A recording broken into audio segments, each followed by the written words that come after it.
What is up, RotoGrinders? Welcome to the egregious hour of 9:30 in the morning in the AM on the East Coast. It is the start of 3.5 hours of nonstop NFL DFS conversation. It is the People's Show, leading you off Tim, TastefulTides, as well as Bobby Gomes, former $1 million winner. It is week two. Week two, of course, being the overreaction slate, I suppose, coming off the Jon Snow slate where we knew nothing. Now we know everything, right? Whatever happened week one, of course, that's going to happen week two as well. Bobby, how did I know week one in the showdown streaks went really, really good for you, and shout out to you. Congratulations. How about week one? Any overall thoughts on week one? Is there anything like actionable? Do we learn? Are any of your priors confirmed or denied? Good morning, Bobby. My priors are neither confirmed nor denied, Dean. It's I know it's the overreaction week, but just trying to take everything with a grain of salt, not trying to get ahead of myself. Main slate wasn't the greatest. Showdown was obviously pretty good. Yeah, it was an interesting week, fun week of football, especially the island games. I thought they were fantastic. I do have an issue with you coming on and complaining about the egregious hour of 9:30 a.m., Dean. It is egregious. The people want the People's Show, you know? So we got to give it to them. We got to bring it to them. So 9:30 a.m., if that's what producer TJ calls for and company calls for, then you got to do it. You know, I'm a company. I don't think you're allowed to complain when you actually are in Eastern time, because it is 9:30 a.m. for you. For some of us, it's the bright hour of 7:30 a.m. or 6:30 a.m. Yeah, again, I wasn't complaining. I was just pointing it out, making an observation. It wasn't necessarily a complaint. I'm happy to be here. I didn't say I'm I'd rather be sleeping. I didn't say anything like that. I didn't say I'm only on 4 hours sleep, nothing like that. But I'm thrilled. I'm thrilled to be here talking some football with my guys, with the People's Show. And you guys, you got your kids, Bobby. You're up like 6 o'clock in the morning. Tim, he's out golfing at 6:30. I don't know what Tim is up really, really early as well. I don't know what Tim's doing 6:30 in the morning, mowing the lawn or something. But so this is normal for you, right? This is your standard. You're good to go. I am not golfing. I am not golfing or mowing the lawn at 6:30 in the morning, but I am awake. I'm researching football and reading articles and watching some videos regarding NFL. So yeah, this is not a egregious hour in my world, Dean. Yeah, chat. We have somebody in chats from Hawaii. So Hawaii's 5 hours behind us, I believe. So shout out to Zwarych. My apologies if I mispronounced that. Let's say hello to chat. What's up, chat? Kindly hit that like button. Do subscribe. Turn on those notifications. Do not go anywhere. Again, 3.5 hours nonstop NFL DFS conversation. 11 o'clock on the East Coast. We're bringing in Erik Beimfohr, SquirrelPatrol. Neil's coming back as well. They're here for an hour plus. Crunch time comes in. Producer TJ starts multitasking. He's going to be an analyst. You got Will, as well as Brit holding it down, taking you guys all the way up the lock. Do join the conversation in chat. It's kind of a free-flowing conversation. We sort of kind of keep it on the rails, quarterback, running back, receiver, tight end. But if something else comes up organically, so be it. We're happy to discuss. Oh, I should go ahead and drop this in chat for the people as well. I did have an opportunity to get yourself a chance to win a week free of RG Premium if you respond to my tweet. The most boldest, most accurate call for week two. If you happen to take that down, you have the right call. You got to be bold though. You can't just say something super, super simple. You got to beat the field. A bold call, you get it correct, you get yourself a week free of RG Premium. Myself, every once in a while, I'll bring in some judges, some celebrity judges. Sometime Tim, maybe Bobby, if Chuck Norris is not available. But otherwise, we will do our best to select the person with the boldest, most accurate selection. It is a big boy slate if we ever had one, especially on FanDuel. FanDuel, of course, this year is including the night game. So there's 14 games. There's 14 games, including the night game. Spoiler alert, by the way. I don't know if you guys read Ross' report, his weather report. He said that there's a chance that there's some rain in Houston because apparently they're steadfast on keeping the roof open, at least as of now. And there's a chance there's some rain in the area. I guess there's a tropical storm lurking as well. We shall see. But that's not for DK. That's for FanDuel. A little bit different as far as the slates. But, Tim, do you have anything as far as last week? Anything you think is worth obviously, DFS, we care about today and today only. But anything you thought that was kind of sort of somewhat surprising? Anything that's going to carry over as far as this week? Low scoring week last week. This week feels like it's going to be higher scoring. Of course, we have the Jordan Mason chalk we'll get to. $10 on Yahoo, by the way. If you guys are playing on Yahoo, $10. That is the floor. He's going to be crazy popular there. Of course, he's going to be plenty of popular on DK and FanDuel. I think he's 5-5 on both. Basically the first player, probably one of the first players you're throwing in your cash lineups. Cooper Kupp, another one. The Puka injury happened on Sunday night. The prices are already set. I think Kupp at 21 blackjack as far as targets last week. Can't confirm he's going to get 21 this week, but he looks amazing this week. He probably is at least $1,000 too cheap. Takeaways from last week, Tim? Anything that's worth noting to carry over to this week? Anything that was surprising, that shocked you? Anything that might be proven to be an outlier 5 weeks from now? What do you got? Yeah, I mean, like you said, an incredibly low-scoring week last week. We are not going to see that this week. This should be an extremely high-scoring week. So I think we're going to see scores that are going to be much, much higher in the winning GPP teams because there are so many good plays this week. So many pricing is incredibly soft. We have some injuries that have opened up huge usage for players. So it's going to be a completely different slate. But yeah, not like a whole like, not like anything crazy, but just a completely different kind of slate this week. You want to give us the overview, Tim, and then you want to touch on cash stuff? I feel like cash is pretty straightforward. If you out there playing cash, I assume you're in the cash streets as well, and it comes down to like a 2v2, I think. But I think the 3 or 4 or 5 decisions are already basically made for you. One of the DK questions I think is, Rice versus Williams, right? I think that's an interesting conundrum. I'm curious if you have a thought on that. Did you get there? But you tell me. Give me the general overview as far as cash game for week 2 today. Yeah, so Jordan Mason is 100% your first guy in on all sites. He's 5-2 on DraftKings. I believe he's 5-5 on FanDuel. Doesn't matter. He's definitely your first guy in for cash. He's an absolute must play. He's going to be like 100% owned, but it doesn't matter. You have to play him. And then after that, I would say that Cooper Kupp is going to be your next click. Puka Nacua is going to be out. It sounds like 5 to 7 weeks. So it's going to be huge usage for Cooper Kupp. So yeah, I mean, those two are definitely going to be your first 2 guys in. And then after that, it gets kind of tricky because I think quarterback is where things get a little bit undecided. I think there are a few different ways that you can go about playing quarterback this week. I think if you want to go down in the 5K range, there are a couple different guys that you can play. I think that you can play. Where did he go? Justin Fields at 5-4. If you want to go really, really down, you can go Justin Fields at 5-4. I think you can play Baker Mayfield at 5-9. Really nice indoor game. Really nice spot. Pairs really nicely with a cheap wide receiver on his same team. And then I think if you want to go a little bit higher, you can go Jaden Daniels. He's gonna have like crazy good like rushing usage all season. So 6-2 against this Giants team is a really good spot. And then if you have the salary, I think it's Patrick Mahomes would be your high-end QB. So I think QB, there's some decisions that you can make that might be a little bit different. But RB is pretty locked in. It's Jordan Mason, Kyron Williams, Breece Hall. I think you could go Charbonnet if you wanted to. You could go Pacheco. James Conner, but like Mason and Kyron are definitely I think the safest options. And then I think also the other thing is I think you're gonna have to have one cheap wide receiver on your squad today. So is it gonna be Tyler Johnson? Is it going to be Alan Lazard? Is it gonna be Yoshi Boss again? One of these cheap wide receiver threes.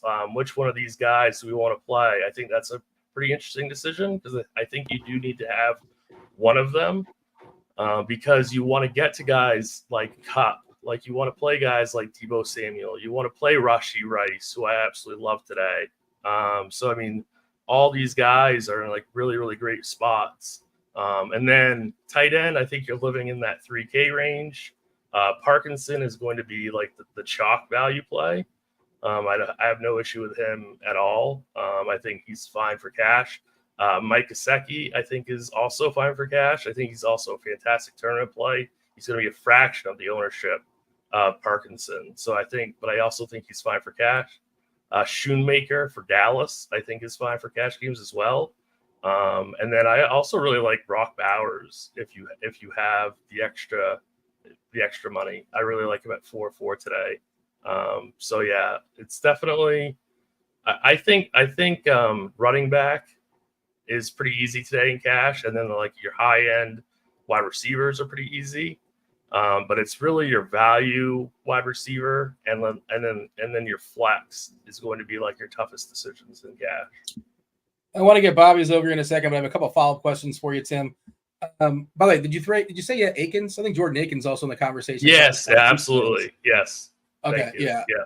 Njoku being out, I know the inept quarterback. There's a lot of guys in that 3K range, Dean. Yeah, if you want 5 points, maybe you'll get 15. I understand. Yeah, just the way tight end was last week. I feel like it's going to be better. Couple questions. Are you settled as far as your cash game lineup, or are you still kind of going back and forth? Am I settled on my cash game lineup? Yeah, or you're still debating? I'm still debating a couple things. I obviously have Mason and Cup and Kyron and Rice. I have those guys locked in. After that, I'm still deciding what to do. You have Debo behind Rice and Kyron? It's so close. It's close. Yeah. Those three are so difficult. It's not really. I'm not really positive what to do with that. You get two of those three, basically. Right. Exactly. And the other thing I had was Rams. Are you okay playing Cup, Parkinson, and Kyron, all three in cash? Like, is that too much Rams? Is that they're in a it's a really, really congested the offense, you basically know where it's going with the absence of Puka, right? And it's a good spot as far as the game environment today. So if you're going to have a team that has three players, I think that's one of the teams to do it with. But are you okay with that in cash? I'm okay with it. I'm more concerned or thinking about what I'm going to be doing with Stafford in single entry or GPPs. Like, I'm not playing Stafford in cash, but like if you're going to be playing Cup and Parkinson and Kyron, I mean, if or even Tyler Johnson or, some of those other cheap Rams wide receivers, if they're going to hit their ceilings, Stafford has to do pretty well also. So, and Stafford's going super low owned. So I think that's an interesting discussion, at least for single entry and GPPs. Maybe not for cash games, but still, I'm fine with Parkinson, Kyron, and Cup in cash. All right, Bobby. I don't know if you have any. You're not playing cash, right? I want to talk about tournaments with you. I assume you're not playing cash today. No cash games. Yeah, doubling up. You don't have no interest in that. That's not. That doesn't do it for you. Overview as far as the slate. It's 13 games, 14 on FanDuel, but like it feels pretty. Like there's going to be some chalky players. There's going to be a lot of players that ownership is going to be in the single digits. I'm curious on our overview. I saw somebody in chat asking. Let's just get it out of the way. The Jordan Mason conundrum. CMC obviously out in a dome there in Minnesota. He's $10 on Yahoo. He's 5.2 on DK. I think he's 5.5 on FanDuel. 40% the current ownership on DK. That's for large field. For single entry stuff, 3 entry max, he's probably going to be 75, give or take. I'm not sure what I'm doing yet for my single entry lineups. I think it's an interesting fade conversation. Have you? Taking a stand, or are you still kind of bouncing back and forth as far as ideas when it comes to Mason? Do you think you're going to be well over, well under? Your general thoughts as far as the slate, and I want to know what you're doing with Mason. I went on scores and odds, Bobby. Do you want to guess what are his odds right now currently to score a touchdown? Jordan Mason, to score a touchdown. Getting minus 125. On DK, minus 175. On FanDuel, minus 155. Like, they really think he's going to score. That's a big number. That's a big number. It's a big number to fade, right? So what are you doing? The people want to know. You've taken down a million before, and the million maker specifically. I assume you're back. Have you decided? You're still kind of figuring it out. Where are you at when it comes to Mason? I'm going to be well over on Mason. I think in smaller field stuff, you can play him and Debo together. In the Millie, though, like if you wanted to get away from him, which I don't think I'm going to be doing a ton, you could play Purdy and Debo with Ayuk. I think that kind of makes sense as like a leverage play. I think that's something that a lot of people will talk up. I'm just playing him. The running back I think I'm trying to get away from is Brees. I know he's $1,000 likely too cheap, but Tennessee's defense is very good. There's a ton of opportunity costs at the running back position. So he's the one that I'm well under on currently in the Millie. In terms of like smaller field stuff, I still think there are so many good running backs. Like Ramondre Stevenson, I have a lot of interest in. You have Seattle coming across country, rookie OC. Patriots fans are obviously after that first win pretty hyped up. I really like the defense for the Pats as well. And I think they correlate well with Stevenson. I also think B-Rob's a good play when everyone's going to kind of gravitate toward Jaden Daniels and Cash. B-Rob was seeing, I think he's seen a good bit of targets last week in a trailing script. So he's going to be involved, I think, pretty much regardless.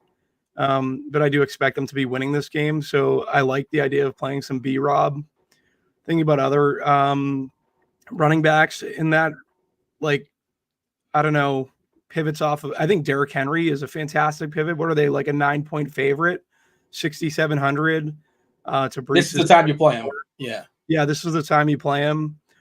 Those two running backs in the Detroit game, Rashad White, who Bucky Irving worked in last week. Detroit has a really good pass rush, obviously, so dump offs to White I think makes sense. Jahmyr Gibbs with Vita Vea on the other side, just with a total moving up. Like I like both those running backs to kind of differentiate your builds in tournaments to where I don't think I really need to get to too much Brees Hall. Just thinking through, Connor, I think, is another one that you can play on the other side of Kieran. Kieran, I think, is my favorite. First of all, is it Kyron or Kieran? Because I was getting killed on the tournament take show because I'm not pronouncing his name correctly. I believe it's Kyron. It's Kyron. Okay. I believe it's Kyron. Yeah. So, yeah, I don't know what I was saying. Kyron. I was just saying Kieran. I'm just all confused at this point. I just think with 100% of the touches inside the red zone, everyone thought he was going to be a punt returner. He's someone I think he's the significantly better chalk to me than Brees today. So I'm going to be trying to get way over on him.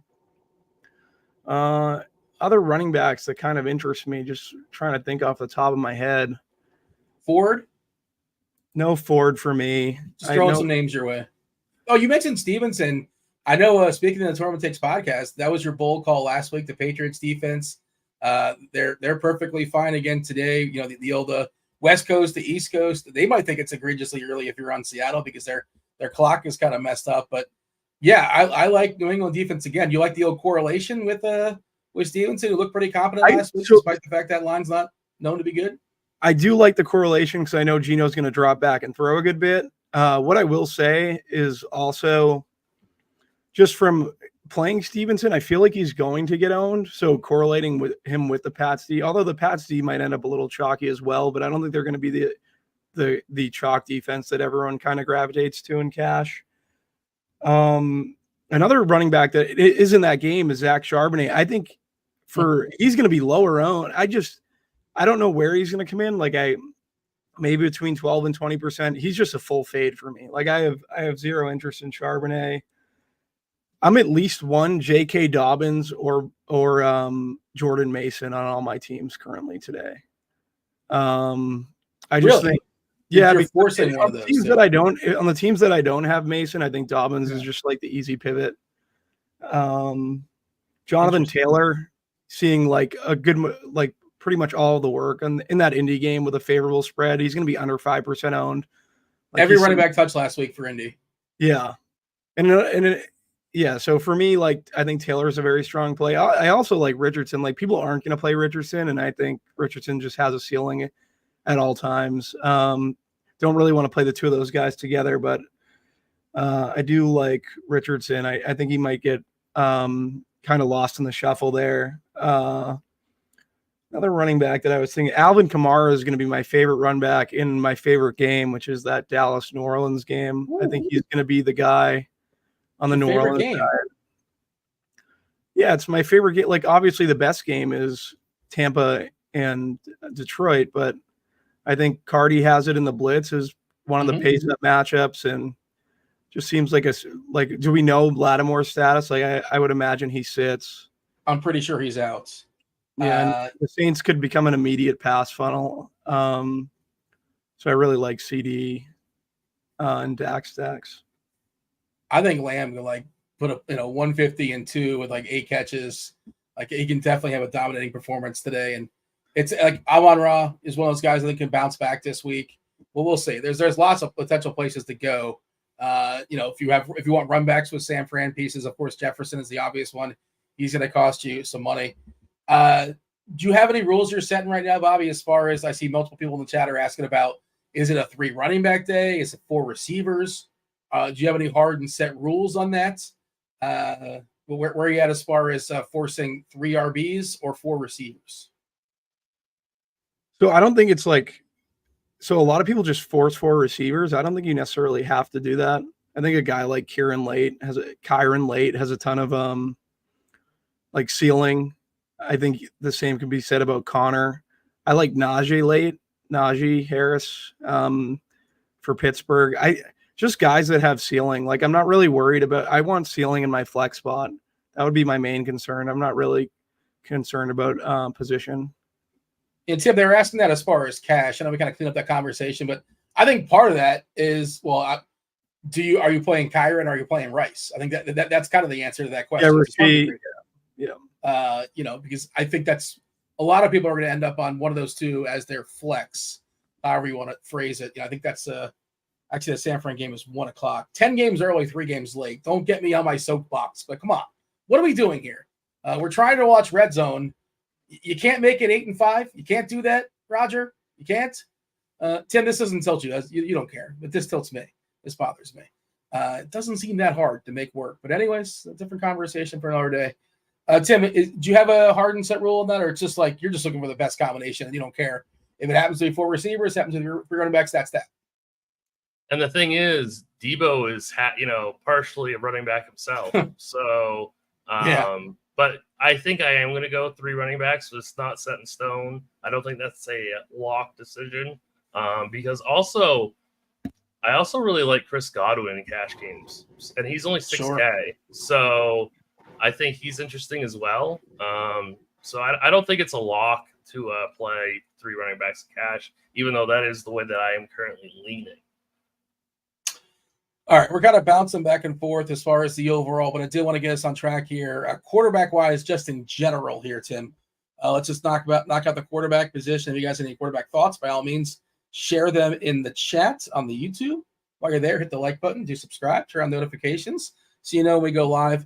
Ownership for quarterbacks, rarely does it get out of hand. We're currently seeing 13% for Mahomes, 10% for Daniels, who just really, really closed strong last week with those 2 rushing touchdowns. It was tough sledding for the first 3 quarters or so, but some garbage time. He got there. Kyler, that game against the Rams looks great. That Rams defense, not what it was, not very good, right? The absence of Donald is certainly significant. Lamar, just how much pushback are we going to get from Vegas? But he's thinner this year. He looks faster this year. By the way, I was going to reference before the People's Parlay. I don't know if we officially have a graphic for that. It did not go great last week. Let's not talk about last week. I had Lamar over on rushing yards. Bobby's getting ballsy. I was like, I don't even want the 3 points from the Bobby's such a homer. He's such a homer. Yeah. That's the thing is, I'm not a homer. I don't know. You say that a lot, but I'm not. Why didn't you want the points? You took the Patriots straight up. Like, well, you want money line. You just want to be cocky and show off. Like, you can keep the points. I don't need them. We got a better number as far as our parlay.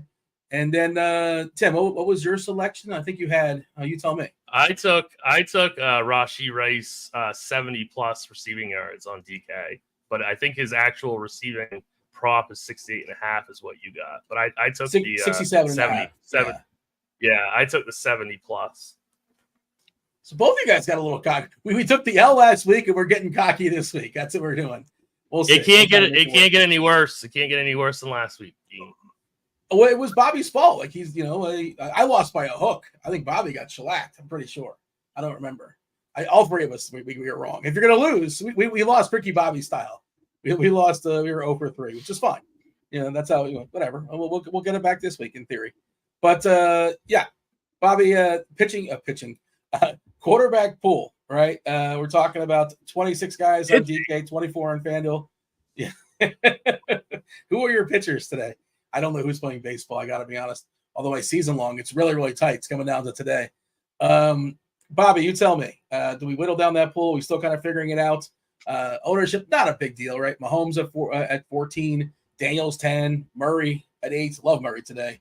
And Lamar is at 7. Everybody else basically 6 or 5 or below. Richardson, man, he is going to be really, really good for fantasy. I don't know if this is a spot for it necessarily on the road in Green Bay. It's not the frozen tundra, but it's not also inside of the turf. Are we taking any hard and fast stands when it comes to quarterbacks? You did mention liking Dallas, New Orleans. I assume you like Dak. Are we getting his car in the pool for you? Who else you got?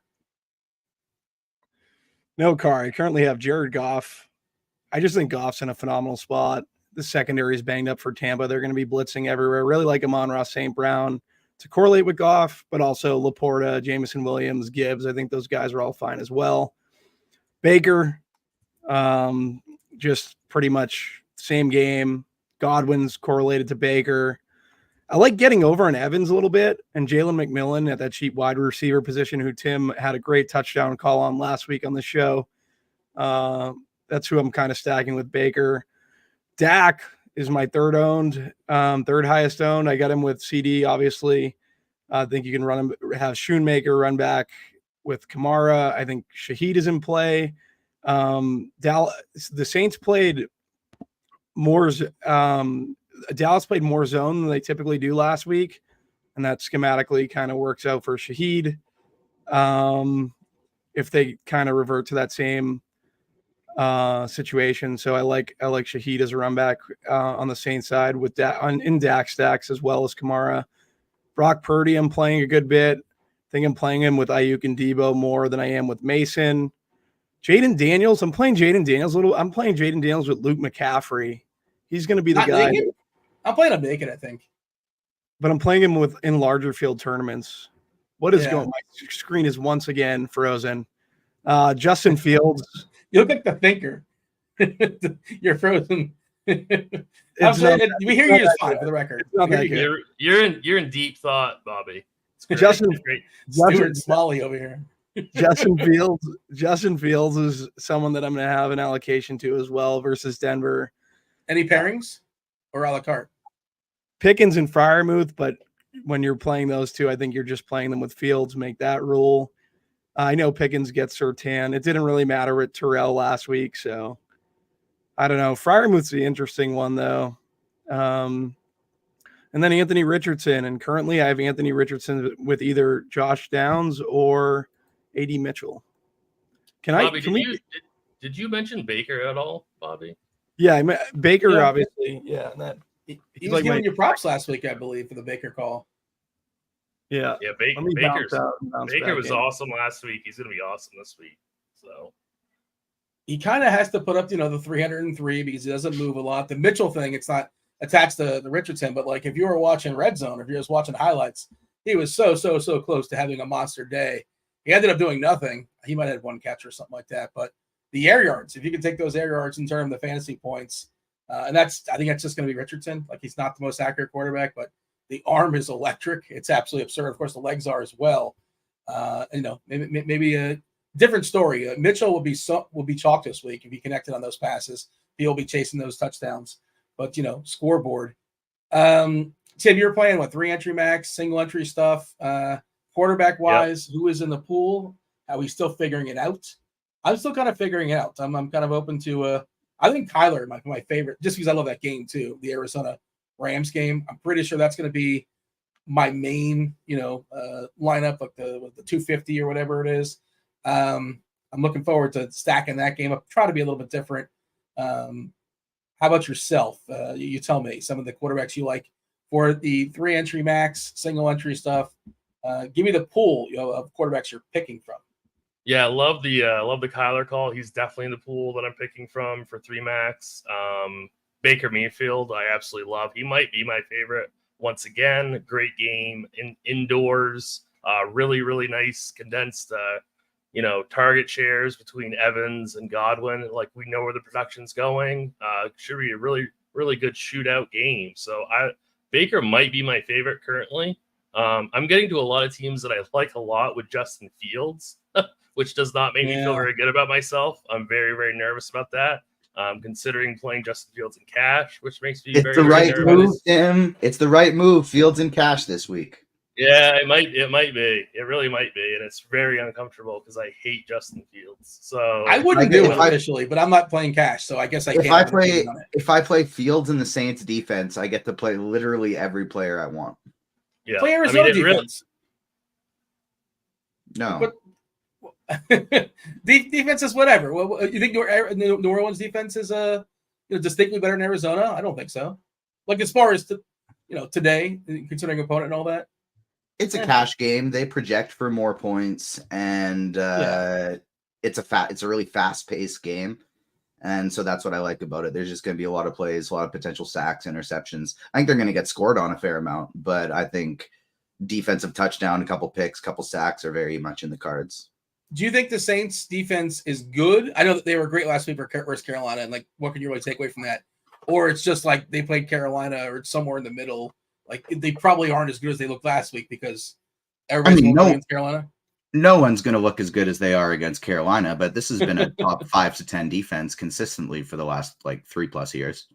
Yeah. I'm fine with New Orleans. I'm not poo-pooing it, but I was thinking, if I need to fully say if Arizona gets me there, then I'm there. I'm playing Arizona. I guess that's the point. That's the larger point. Yeah. That's just the tough thing that I find with that is I can't play that in almost any of my lineups because I have 3+ Rams in basically all my lineups. You can play Arizona against the Rams. Who said? Remember old school? You play Winston and whoever's Winston. I'm not going to do that on a 13-game slate, though. There's not a huge. There's a correlation, but you can give up 25 points and still get there. Yeah, you could, defense. But why would I chance that when I could just pick a different defense? Because they're more expensive. By $100, I have 200 remaining on my cash team. I'm not playing the Cardinals against Cooper Kupp and Kobe Parkinson and Kyron Williams all in a cash lineup. Oh, so you're playing all 3 in cash. You're okay with that? Yeah. I think you can too. Yeah. Oh, yeah. Yeah, and I'm not forcing Arizona. I guess I wasn't clear on my point. I'm okay settling for them if I have to. It's just kind of what I was getting at. I wouldn't blow the whole lineup up. Yeah, I think I like Minnesota better as a cheap option than Arizona if I need to play someone who's 2,300. Is Minnesota the same price? I guess they are. Yeah. The Rams have the O-line issues, obviously. We got Bobby Gomes back with us. What's up, Bobby? You missed a spirited conversation about defense, one of your favorite conversations. We'll touch on it later on the show, presumably. So quarterback-wise, I just want to put a bow on the quarterback conversation, Bobby. Final word when it comes to quarterbacks that you want to, hammer a point home. I know you're kind of bouncing in, bouncing out, and we're kind of jumping around, but I'm curious to get your final thoughts at QB before we move on to running back. Yeah, Dak at the low ownership that I think we're going to see. I think he's someone that I'm targeting. Him to CD, I think makes a good bit of sense in tournaments. And Tim, anything else you want to say as far as quarterbacks before we pivot and talk about some running backs? I did have a question, by the way. Alan wants to know for DK tournaments, Tim, you prefer Baker or Daniels? It's really tough. I think Allen is a single entry player. It's really, really close. What were the two again, Dean? Baker or Daniels? I know you like both. So yeah, I know it's really tough. I think I still think it's Baker, and pair him with either Evans or Godwin, or get a cheap piece like McMillan. GR Sauce asking about no one's on Burrow. Not really. I'm not saying that's correct necessarily, but nobody's on Burrow. The video of him with the water bottle, people are up. Everybody's speculating that he's injured. Bad vibes all around. We talk about the bad vibes in Cincy. I guess. Yeah, no one's on Burrow and no one's on Stafford, even though they want to play every single offensive piece of the Rams, but nobody wants to play Stafford, which seems odd to me. So it's very concise, man. Stafford feels like 303 on layaway, right? It just feels like it. That's what it feels like. I mean, it should be a really great game for fantasy points, and we're just kind of like leaving Stafford out of the equation because we get no rushing component from him, and there's so many good quarterbacks on the slate.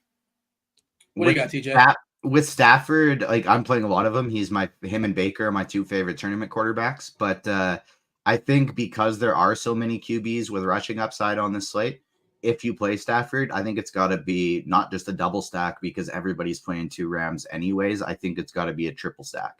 I agree. They have like Kyron's a pass catcher. You have Kupp there, and then 3 super cheap pass catchers.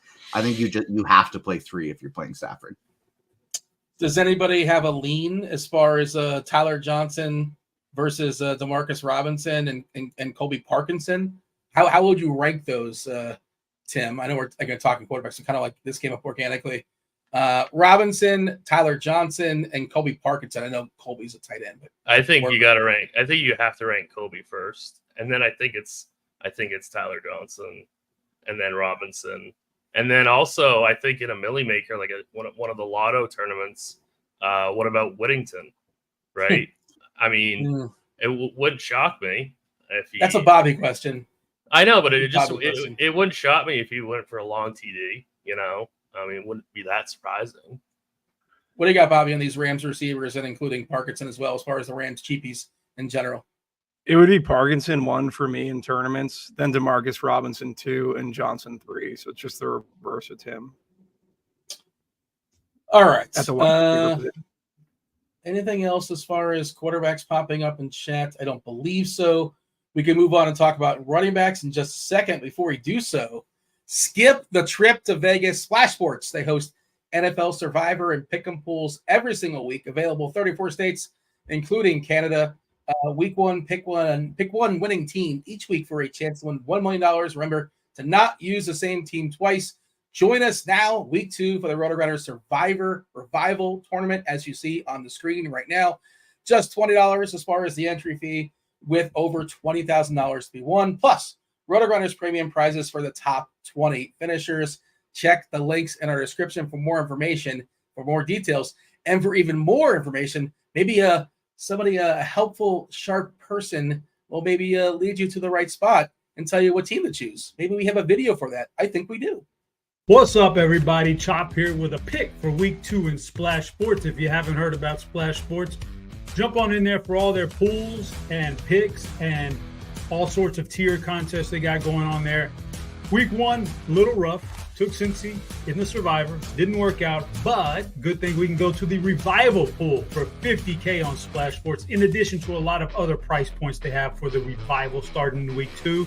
So our pick for week 2, I'm going with the Houston Texans at home against Chicago. I trust that they're going to handle their business here, and that's going to do it for that one. Again, splashsports.com/RotoGrinders. Jump in for all their tiers, picks, and pools contests. Until next week, I'm Chop. Good luck. We're going to go ahead and forget that Chop may have recommended Cincinnati last week in week 1. To be fair, he made the recommendation, I think, before there was players rolled out and some shenanigans, and the bad vibes really kicked in. Chop has Houston, Tim. Is that your favorite? Would you pick somebody else for Survivor? I don't mean to throw this on you. I assume you're dabbling in the Survivor streets. Houston is a 7-point favorite tonight. Night game versus Chicago. Anybody else you've considered? Probably wouldn't burn KC just yet. What do you got? I mean, I really think the Chargers are going to win. This Carolina team is just absolutely awful. So I think they have to be considered. And then I would consider Dallas also. Those would be my two other picks. Yeah, I just want Dallas to be a bigger favorite at some point later on in the season. I don't know if I want to keep in my back pocket, but sure, they probably would as well. You have a thought on this, Bobby? You dabble in such streaks? Yeah, I'm taking Baltimore today. I'm just eating the chalk. The one thing I had the Chargers, and then they're coming across the country pretty much, and just for the Panthers, like, I don't know, it could be more of a trap game. Yeah, it's 1:00, right? Generally, I want to have a home team, and I want you to. Chargers, I'm not sure they're good, and they're on the road. I know Carolina's worse, so I get it. But yeah, I just think Baltimore call. I think it's a good time to burn the Chargers. You know, That's a good idea too.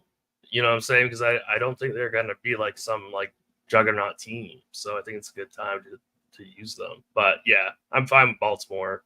I'm fine with Chop's pick also. I feel like I'm the only one that really threw out Lamar's name. And Bobby, you mentioned Baltimore. They're 10-point favorites today, 9-point favorites against Vegas, another team. You know, West Coast, close enough to the West Coast, coming across the East Coast here. I don't know what just dropped on me, but something dropped on me. That wasn't good. Hopefully, was that Mr. Predicto? No, Mr. Predicto is right here. As long as he's still safe, we're good to go. Mr. Predicto is safe. The Magic 8 Ball is still good to go. But yeah, that just freaked me out.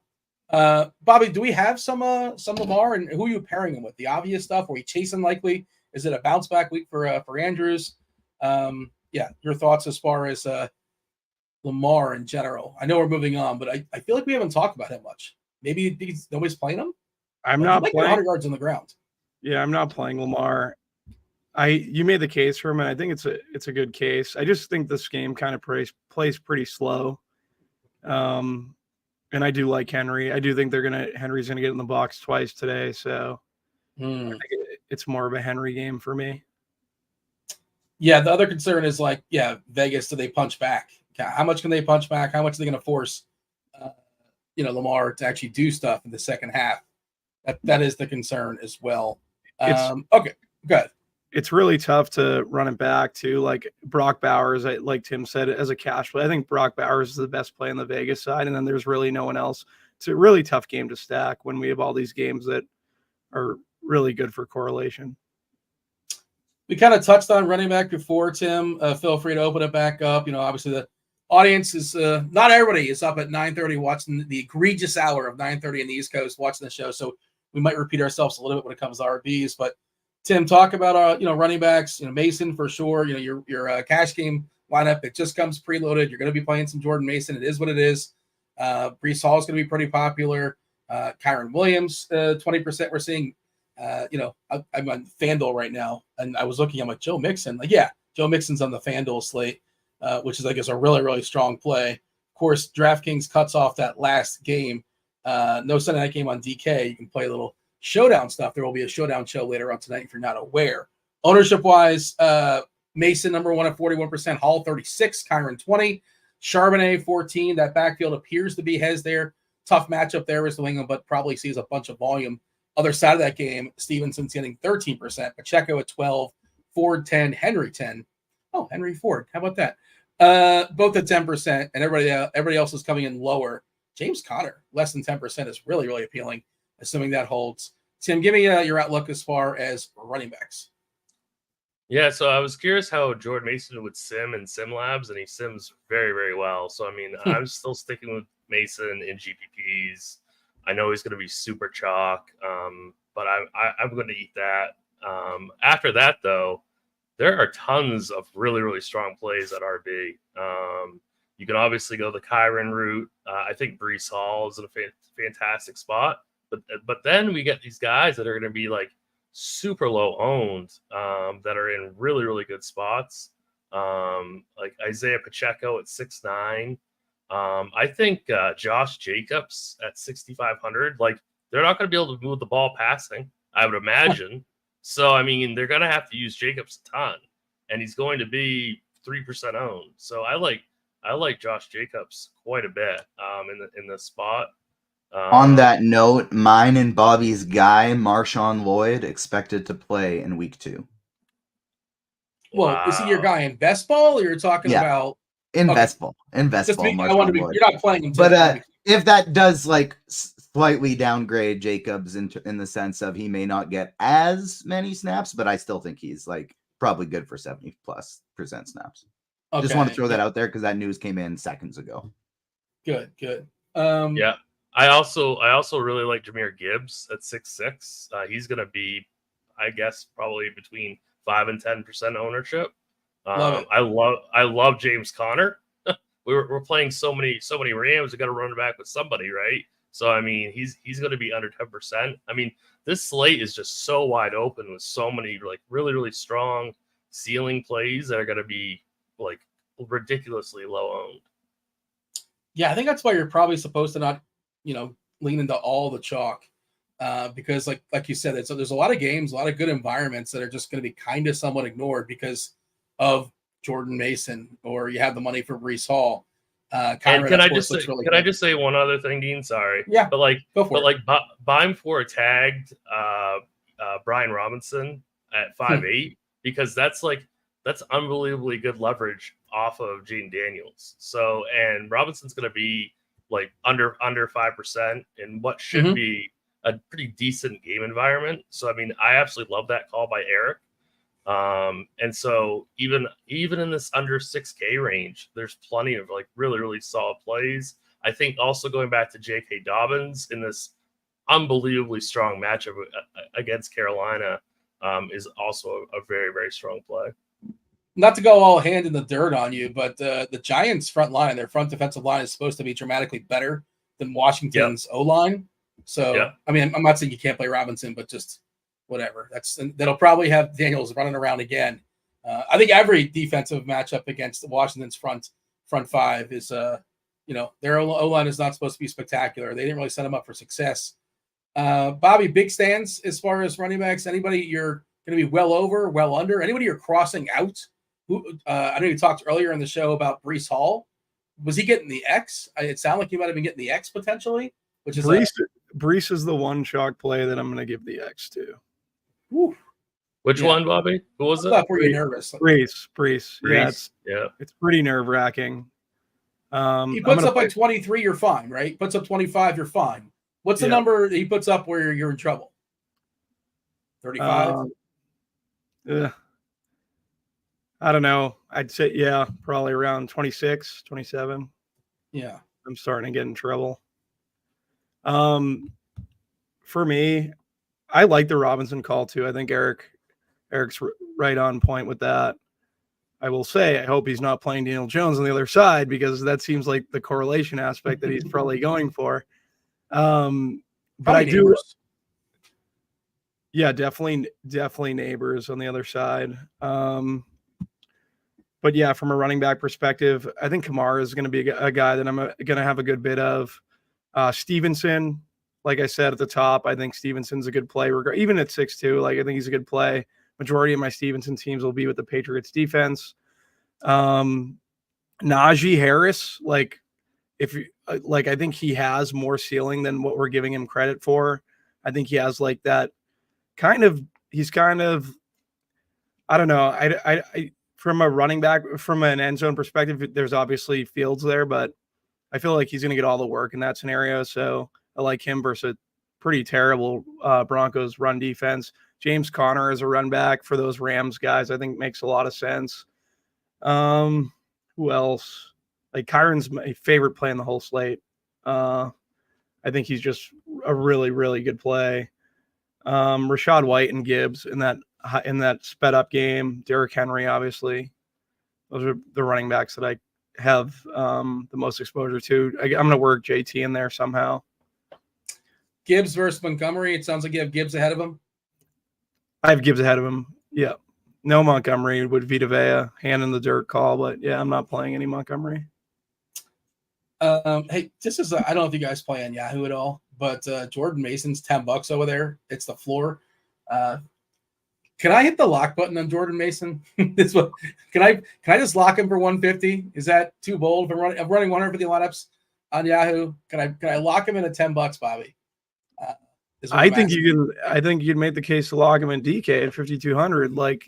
He's touchdown. If you're saying yes on DK, it's a for sure yes on Yahoo. It's a for sure yes on Yahoo. It's when it used to be a 3K running back on DK. Yeah. All right. You have a thought on that, Tim? You feel the same way? I would definitely lock him in on Yahoo, and I'd probably lock him in on DK. I wouldn't lock him in if I'm running. I don't run from 150, but if I was, there's a very real scenario. He puts up 15, 14 points, and that's not even a bad game. He has 80 yards on the ground, 3 catches and 30 yards, and he doesn't get in the box. And that's not he's bad. It's just touchdown variance, and you're not dead if he puts up 15, but that's not going to get you there either. That's not. Well, ideal. I mean, all I would say to that is if you're not going to play him, I would play Brock doubles. That's what I would do. Yeah, Brock doubles with Dobbins for 200 more. Yep. I made a rule at least one Mason or Dobbins. That's pretty much why I didn't lock him. I don't know why you have to force Dobbins. I'm missing this. I don't know why you. It's just a price point pivot for Bobby. Yeah, that's all it is. It's just a straight swap. Yeah, he's not forcing him in. Yeah. Okay. But I mean, I'm okay like going like a 2v2 or a 3v3. But I hear you. Certainly Dobbins can outscore him.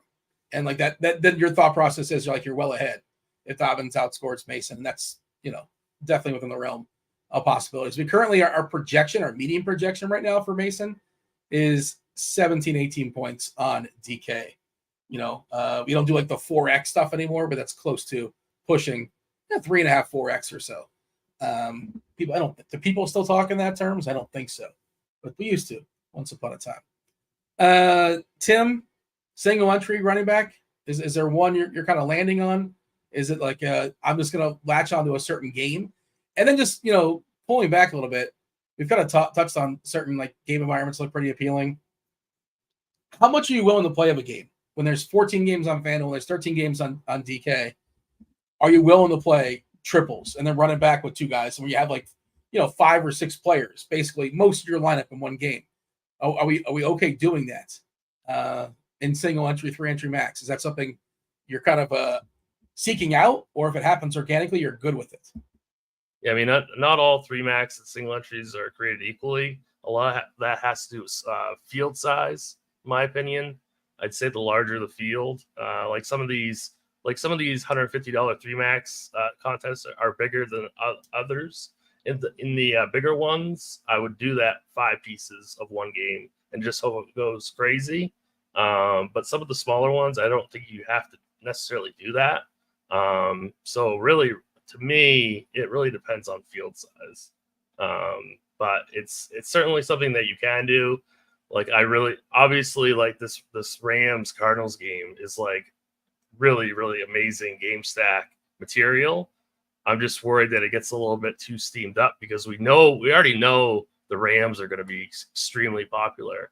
And so that's going to naturally have some of these bringbacks get higher in ownership, like Connor, like McBride, like Murray, all those guys. So I'm a little bit concerned with that. But to me, in a vacuum, that's my favorite overall game. You got a thought on that, Bobby? How much you're willing to gravitate to one game? More so, like I would imagine more so. If you want to expand it to Millie stuff, by all means, have the conversation. But how much are you willing to gravitate to one game? You have 6 players, 3-3, triples, doubles. What's the cap as far as the most players you can have for a particular side or just a game in total? Yeah, for me, it would probably be. I'm just want to check where I have my secondary stacks at. Yeah, I guess like, I don't know. I think you could stack 3s. I don't like quads. I'd rather just play like Goff and Baker, 3-man stacks or 4-man stacks. And well, discluding Goff, 3-man. How would I say that? Goff, Gibbs, Jameson Williams, Amon-Ra, something like that, or Baker, McMillan, Godwin, and then run it back with Amon-Ra. That's pretty much like how I'm kind of building. Giving a refresh as far as seeing if anything's changing ownership-wise, not just yet. Again, Connor 9%, Gibbs at 7%. Yeah, play what you like. A lot of this stuff, like you mentioned, Bobby, several times, with liking Kamara, just 5%. There's a lot of good pieces. Nobody's going to play Pollard. I'm not saying you should necessarily, but just throwing it out there, he's going to be like 5% owned. Taylor, certainly a guy that could break the slate, coming in at 3 or 4% at Green Bay. Not hard to get over if you're running 150. Trying to see if there's any questions in chat regarding running backs specifically. I don't really see any just yet, but let's see. I just have a general question, Bobby, from Donnie. The Tampa Bay Detroit game, is that going to come in a lot higher ownership every show all week has said it's the sneaky game. Is Tampa Detroit the sneaky game? Is it? And is it going to be low owned? I don't think it's going to be low owned. I think you have to think about how you're going to play those guys in that game because of the ownership's probably going to be very high, especially if you're trying to game stack. So sorry, go ahead, Bobby. No, you can go. You can go. I disagree because San Francisco and Minnesota are going to be super popular. Rams Cardinals is going to be super popular. Chiefs Bengals is going to be super popular. So I mean, we can't define sneaky, but I don't think it's going to be super high owned. Certain pieces might get Godwin, exactly. You know, Godwin might get some ownership, but I think none of the running backs. None of the running backs. Evans, I guess St. Brown is getting some ownership, but not really that heavily, like 12%. So certain pieces of that game, but that game as a whole, I don't think it's going to be that popular. And Laporta's not going to get played, and nobody's going all the way up to Laporta. Right, seeing 4% for him. Yeah, JMO, he's going to get some ownership, but nothing out of hand. And the other thing is, as far as a starting point, you know, you certainly can play these quarterbacks, but people typically are not thrilled to like run the Goff or run the Baker Mayfield. So like as far as that's like kind of your the foundation piece for your stack, right? You usually kind of start with the quarterback. You know, they're both fine, but they both have to get 303. That's the only way they get there. So I guess I think most stuff is I don't want to say sneaky, but most stuff, like if you like it, just play it. There's not a lot of players, I guess is what I'm trying to say, Bobby. You tell me otherwise, that if I like them, I'm going to be like, well, I don't know if I want to play them because they're going to be popular. Because I think there's so much good stuff that like the ownership's going to get spread out. And yes, there's Mason, there's the clear, obvious top, sure. But beyond that, just play the stuff you like and don't worry about ownership. Is that fair to say? Yeah, for guys like Godwin and Amon-Ra, maybe you run it back with like a Jalen McMillan, those higher owned guys. You just run it back with a lower owned piece. So, yeah, that's I guess a way. I think Tim made a very good point. It's probably going to get spread out. I can pull it up. Let's see the pieces in that game. We can do this. 14% for Godwin right now. What do you got to do? I got to fix my group for that. I wanted to make some different groups. Let's figure it out. We got 14% currently on DK for Godwin. Amon-Ra at 12%. Gibbs at 7%. Lions defense at 7%. Montgomery at 7%. White at 7%. Mayfield 6%. Evans 6%. Nobody plays Evans, but like he's so good. He's just a little bit expensive, obviously. Williams just at 5%. He has an injury designation. I assume he's fine and is going to play unless we hear otherwise. Hopefully he's not limited. He was spectacular, kind of a breakout game last week. Yeah, McMillan's at 4 if you want one of those flyers in the 3K area. Certainly he's in the conversation. I think he got in the box last week. Goff at 4. It's all pretty low, right? I mean, I wouldn't be like, oh, I can't stack that game because other people are stacking it. I guess that's not the way I would look at it. I do think in higher field stuff, Amon-Ra and Godwin are going to be like around between 20 and 30%. Really? I didn't think that. That's. Did you mean Amon-Ra? I don't think. Did you mean to say in higher dollar, Bobby? In higher dollar, yeah, higher dollar. That's what you meant to say. Yeah, I could see that in higher dollar. I would not say that in higher field tournament. Yeah, are people in your $1 million Discord, Bobby? Are they all excited about Amon-Ra bounce back game? Because I'm kind of surprised that you say that for Amon-Ra. I don't expect him to be beyond 20% owned, let alone 30. Yeah, I guess you're more locked than I am in this. They play a lot of too high, so yeah, it's gonna be I think Amon-Ra underneath a good bit, good bounce back game for Amon-Ra. So yeah, I like going to Amon-Ra a lot, and I think a lot of people are gonna maybe he's a pivot for a lot of people off Cup in this game. Yeah, I just figured his price would keep him in check. I love him too, but I don't know if I can get there. Should we bet his receptions over? The way you got your hand in the dirt, you're telling the people he's going to catch a bunch of underneath stuff. I don't know what his reception prop is, probably around 6.5 or so. Maybe that's live. Maybe that's worth taking a peek at. Anything else here as far as running backs, Tim, Bobby, or shall we move on And I know we're talking receivers and we're kind of bouncing all over the place. And whatever questions you guys have in chat, we're looking to entertain those. Less than 30 minutes. You guys get Ebeimfohr, you get Neil, as well as Squirrel coming in, taking you guys for the next hour and 10 minutes, 12:10. Brit takes over hosting. TJ starts multitasking, producing, and giving his thoughts as far as the slate. And you guys get the Chief Will as well, taking you guys all the way up to lock. Do want to mention, if you're looking for a plus EV contest this NFL season, our friends over at the Action Network, they have one for you. They have a podcast called The Favorites, bringing back their free NFL Pick'em contest this season. Totally free. Sign up at favorites.actionnetwork.com. Just 5 picks against the spread every single week. You can't just lock in Baltimore. You got to actually think about it as far as the points. Cash prizes for the top 10 finishers. $40K, $40,000 first place prize. 100K is the prize pool. Thousands up for grabs every week. Again, this is a totally free contest to play. Contests are live. Just go to favorites.actionnetwork.com to sign up. Compete for a $100,000 prize pool. Any other questions regarding running backs? Bodyguard's asking about CeeDee Lamb and cash. I don't want to say no, but he's an amazing tournament player. Just because the way the build works. Yeah, go ahead, Tim. Your thoughts as far as Lamb and cash? I'll say no to that. I mean, I just don't think that's the way you build this week.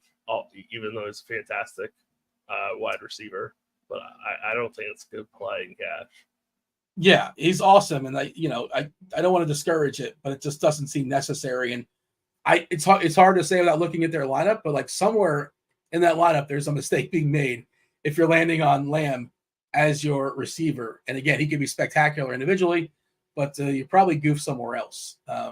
Put yourself in a bad spot. But Tim, tell us about receivers in general. Feel free to talk about Lamb in tournaments because I think he's a spectacular tournament play. Receivers, open it up, Tim. Yeah, receivers, just like running backs, is absolutely loaded this week. So many different ways you can go about it. Cooper Kupp is going to be your clear first click in cash games. Not even discussion on that one. No Puka Nacua. Absolutely should just get tons of usage. So he's an absolute smash play across all formats, all sites. And then, I think we have to consider Deebo Samuel. Should get some of the rushing work with no CMC like we saw last week. Should get plenty of targets in the air. Have no issue with that.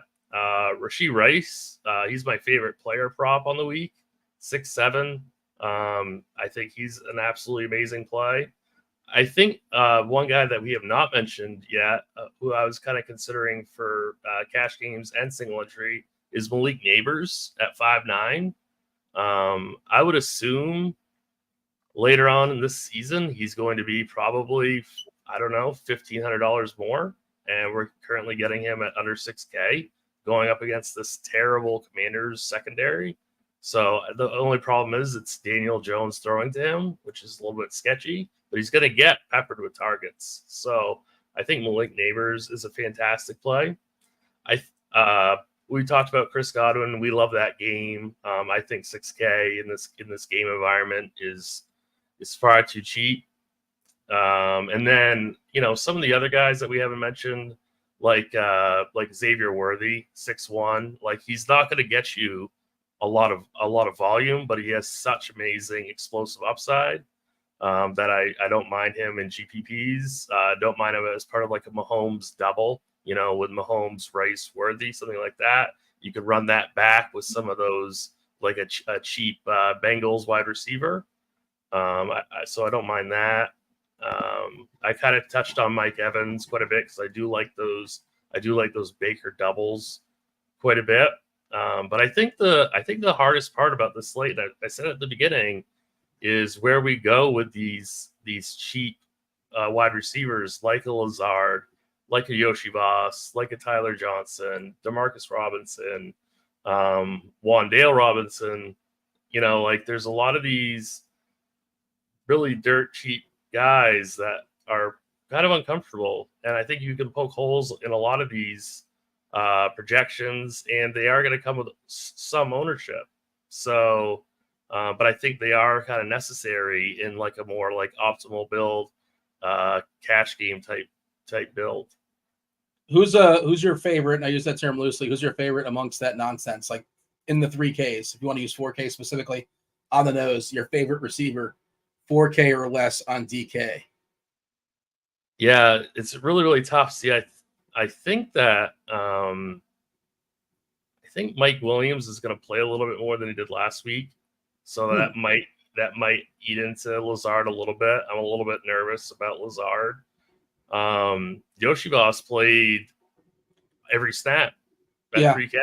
I mean, he wasn't good, but he got 6 targets. I mean, that's what you want in a 3K player, and he's 3,800 now, which is in a game that they should be trailing. So I think it's Yoshibas still. And that brings me to another thing really quick. Jamar Chase is going to be 5% owned. Okay. Yeah. And I ran Sims. Like I've done it twice today. I just ran it again. Like we're getting 3 to 4 times that in Sims. I mean, he finally got a full week of practice in. Last week he got 6 catches on 6 targets in the worst game environment on the entire slate. Okay. This guy is 7,800. Like he's going to be 1,000, if not more than that, at some point this season. The only worry for me is Burrow's wrist really toast? I don't know. But really, this should be an amazing spot for Chase, and I absolutely love him in GPPs. So, I mean, I think he's a fantastic play. Yeah, you got to assume he's going to get more reps, more snaps, more routes this week as well. Yeah. But he had food poisoning too. I didn't see that. I didn't see he had food poisoning. Yeah, he had food poisoning on Saturday of last week. So that's right. I remember. I thought he was like fake sick. I thought he was like sick. Because he was looking for a contract. It could be fake, but I mean, his agent said that. I don't know. Maybe it was true. I don't. Yeah, there's SPAC being talk of these two teams. They have a history, obviously, Cincinnati and KC. I don't know if you guys saw the comment from the corner for Cincinnati, Taylor Britt, who said he was talking about Xavier Worthy. He said speed. That's about it. He can run straight, run jet sweeps, and just run straight. He can't do much else, so that's about it. He's only 100 and something pounds. I just, if you're into this is locker room stuff. If you're into Worthy, and I'm sure you've heard this a billion times, he's the fastest player ever to play in the NFL. Worthy, and we saw him on opening night, right? Just needs a couple opportunities, get the ball in his hands, and he can burn. Your thoughts here, Bobby? big picture. I'm curious if you have any big swings when it comes to like well over, well under, and I'm also curious to get your favorites, cheapie, your favorite like 4K guy or less for receivers. Yeah, I want to keep the Chase conversation going because obviously Mahomes is going to be super chalky, and this can lead into Worthy too. So the way I'm playing Chase is I'm playing him with Pacheco. He's going to be the running back that just playing that game script where it's Pacheco that has the big game, where we have Mahomes. I think he's the highest owned QB on the slate, right? So in tournaments, that's kind of how I'm approaching it with Chase when I get him into my teams. And on the other side, like when I play Mahomes, I'm playing Worthy. I think I'm fading Kelsey this week. It's going to be Worthy and Rice for me because I want that ceiling, and I only think that ceiling, like we haven't really seen many big ceiling games from Mahomes recently, but now you're adding that element of Worthy and his speed and obviously the chalkboard talk that they have to kind of get him the ball. Bengals play a ton of single high, which would give credence to the fact that Worthy may catch a deep ball again tonight. So I like Worthy a good bit.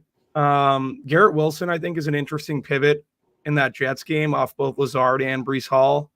Titan secondary is a lot better. Their defense seems a lot better. But I'm interested in getting to Garrett Wilson. Thinking about all their, like Amari Cooper. I know we don't want to play Deshaun Watson, but they ran like 70% man or something, and it's an away game. Like all the narratives for Amari Cooper, I think he's somewhat in play. Neighbor, I want to have some pushback on Neighbors because we think he's going to get the targets, but all the targets went to Wandale. The Wandale stuff is ridiculous. Yeah, those short routes. Yeah. Like I like Neighbors, but I really don't know what to do with him. It's going to depend on where I think he's going to end up in terms of ownership. Yeah, Jalen McMillan, Tim, your guy. I feel like in that game, like I want to go right back to the well, and that I think he's 3-6 on DK, right in the middle of those Rams receivers. He showed out last. Did he have the 2 touchdowns, or he could have had 2 touchdowns? No, like, he could have had 2. He dropped a wide open. He dropped a wide open TD. Yeah, he looks really good, and definitely a part of like 3-man stacks or with Jared Goff or Baker or whatever. I think he's a good run back there. I prefer DeMarcus Robinson to Tyler Johnson in tournaments. In the red zone, he gets a ton of looks from Stafford, so he's the guy that I'm going to be over on in that scenario. Who else did I have that I wanted to talk about? Do you have any 80 Mitchell? CD Lamb, like CD Lamb. Give me all the CD Lamb. Get over on Lamb. And Brandon, and here's the other thing is Brandon Cooks is a man beater too. They're going to play a ton of man. I think it's going to funnel to the pass. Dallas is going to throw a ton. Like, I know Brandon Cooks is up at like 5'6" or 5'8", but I think he's in play as well. It's me, Breezy, saying, Tim, you like Wandale and Cash. I don't think so. I don't. No. Yeah. And he's another guy. He's like no upside. Wandale's 43. Yeah, no. I mean, he doesn't run. He runs like these 5-yard patterns basically, and you can't expect he's going to get 11 targets again. I don't know what his ceiling is. I guess he can fall in the box, I suppose, but save the salary with the other guys, and just you need that salary. Just kind of the way the build is going. I did want to mention, I talked about the chance of rain potentially tonight in Houston, which is sort of funny because they have a roof. But Ross weather report, Cleveland and Jacksonville. Most likely the game will have some issues of this is the most likely game to have any issues in Jacksonville. He's saying we're still just playing a game of will the pop-up storms end up over the stadium or not. I think the chances here are pretty decent that we do indeed see rain. I'll have a better idea pregame. I assume he will be updating this. There's still like almost 2.5 hours until kickoff. Winds also between 10 and 15 miles per hour sustained, gusting at over 20. Nothing to freak out about, but just something to note. And Watson's terrible as is, right? So a little bit trickier to throw the ball there. Yellow-orange currently in Jacksonville. But I put out a tweet. I was trying to give away some RJ Premium. We'll go ahead and you guys can just go ahead and pay for it. If you guys didn't know, it's on sale. RJ Premium, NFL specific. Get your first month of NFL Premium $15 off. You can also get the 6-month sub, $250 off the top if you commit to 6 months, as opposed to going month by month by month by month. If you don't like that commitment, you don't want to commit to 6 months, no worries. 1 month, you get it for I think $40 off the top. I want to say it's $120 for RG Combo Premium. And if you just want a 3-day pass, 3 days, $19 and change gets you in the door. Or you can just go ahead and give me a very accurate, bold call. The boldest, most accurate call on my Twitter account that's dropped it in chat. I'm just going to read off a couple, and you guys stop me when you feel like it's live, okay? So just stop me when you feel like it's live. This guy's got Aaron Rodgers and Taysom Hill optimal. The combination of those two are optimal. Eric Lippy responded, Deontay Johnson scores 2 touchdowns as the Panthers blow out the Chargers. Maybe. Again, stop me when you think it's live. I don't know if you guys heard the instructions. 100 yards, 2 touchdowns from Jamison Williams. 100 yards, 2 touchdowns. I think that's live. Yeah, that's live. Yep, for sure. Chuba Hubbard outscores Mason. No. I mean, it's possible. It's possible, but yeah.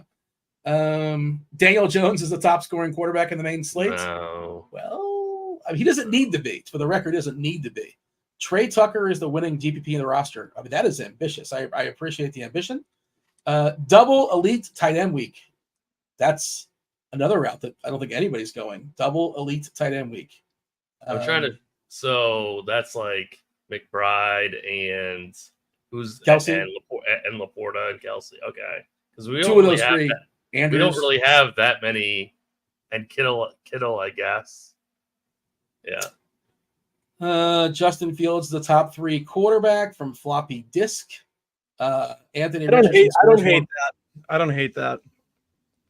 Are you playing him by himself, or you're pairing him with Freiermuth, right? I've got you said, and you're running some Freiermuth as well. Pickens, yeah. This guy says Lamar top quarterback of the day. Like, even if he is, I don't know if that's bold enough. You got to be bold to win. That's not bold, right? Lamar's top quarterback of the day. It's bold relative to ownership, right? I mean, but like, that's not bold. If we're having a draft on who's going to score the most fantasy points from a quarterback, Lamar's like the third guy taken, if not the first or second. Baker throws for 450 yards. He'd probably be the 1-1 in both the Blitz and the RotoGrinders projection. He's the highest raw points projected quarterback. Yeah, so we got to be bold. We got to be bold. Someone else has responded. McBride, 23 points, wins the Millie. Yeah, 23 points is not like that's not great. It's not well. It's not terrible. Yeah. It's not great though. Maybe FanDuel. Maybe we're talking FanDuel. We're talking. Is there a million FanDuel this week? There is, right? I think there is. Yeah, it's like 2.5K total prize pool. McBride on FanDuel is going to be super chalky. I have some McBride over there, probably too much, but like it's just so easy to get to them. The way their pricing works with tight ends. But we should get the tight ends. 12 minutes or so. We have crunch time, not crunch time. There's another show before crunch time comes in. We have Neil and Erik and Squirrel. But I did want to get this question in chat that Lazard, who's got a Lazard take? I don't really want to play it. I know he's buddies with Rodgers. One of his touchdowns last week was in garbage time from T-Mobile, Tyrod. But he's super cheap, right? I thought Tim made an interesting point. I was thinking about it as well. Like Williams on that pitch count, maybe he takes a few snaps away from Lazard. The Jets play slow. Rodgers loves to burn that clock down to 1 and do all his, pre-snap stuff. Brian saying Lazard is a bad play. It feels kind of chasey to me, but he's really, really cheap. Give me the official take here to Bobby. Lazard, what are we doing with this guy? Fade. It's a good fade, right? I think it's a good fade. I think it's a good fade. Play Garrett Wilson. Well, I mean, we do live in the world Play of salary McMillan. cap. Play McMillan. You said you like Luke McCaffrey. You like him better? I like Luke McCaffrey a ton. Yep. It feels really chasey. It feels really chasey to me. Is Naylor in play? Is he somebody that anybody has any thoughts as far as Naylor? He should be the wide receiver too for Minnesota. Just kind of looking for some. I think Naylor is in play. What do we have for a price on Naylor? He's 3-1 or 3-2? 3.9. 3.9. Yeah. I think he's in. If you think that game shoots out, you should definitely include Naylor. Just trying to think of ways to getting away from Lazard. I don't really want that. McMillan says Naylor and McMillan and Naylor are better than Lazard. Yoshi. I agree with the take. What I meant was if the game I would have Naylor in my player pool. Now, obviously Jefferson's like the first run back there. Sure. Yeah. Hey, are we okay playing? I saw somebody in chat float this out, and I was thinking about it too. Debo and Mason, do they kind of correlate negatively if we're thinking Debo is going to get some rushes? Is that a thought we've gotten to this week, Bobby? I'm having a lot of difficulty with this. So I'm playing Ayuk a good bit, and on those teams, I don't think I'm playing Mason. Like I said, I'd probably have Dobbins as the guy who's subbing in on those teams. But yeah, in smaller field stuff, you can definitely play Mason and Debo together. In larger field stuff, I think it becomes an issue because Debo needs to hit that ceiling, both receiving and rushing. And then at 5'2", he's cheap. He could still end up on the winner, but I just feel like the ceiling for Debo is relatively capped. They cap each other's ceiling pretty much. So in larger field stuff, I would stay away from that. Tim, any thought on that, or just want to touch on? I know we've talked about it throughout the show, but just want to give it its own shine. Tight end specifically. Yeah, just touch on the Mason Samuel decision. I think Bobby nailed it. Talking about field size, smaller field, it's fine. Larger field, I might kind of make some rules to get away from that pairing. I agree that Ayuk is a very good pivot off of Samuel because Samuel does need to get some rushing to hit his ceiling. And then to move on to tight end, I would assume that on tight end, it's going to be Parkinson is going to be the chalk, cash game value. We love the Rams, but we already talked about, like, there's a ton of guys in this 3K range that you could hypothetically play. You got Shoemaker. Yeah, Akins, Shoemaker, Gesicki. I think Johnny Munt even is okay. Hayden Hurst, I think, is okay. So it's definitely really a lot of different guys that you can spread around there in that 3K range on DraftKings. If you're looking to pay like up for like one of the quote unquote premium tight ends, I think it's got to be Trey McBride, just because of that game script, and it's a really good run back with your Kyron or your Cups.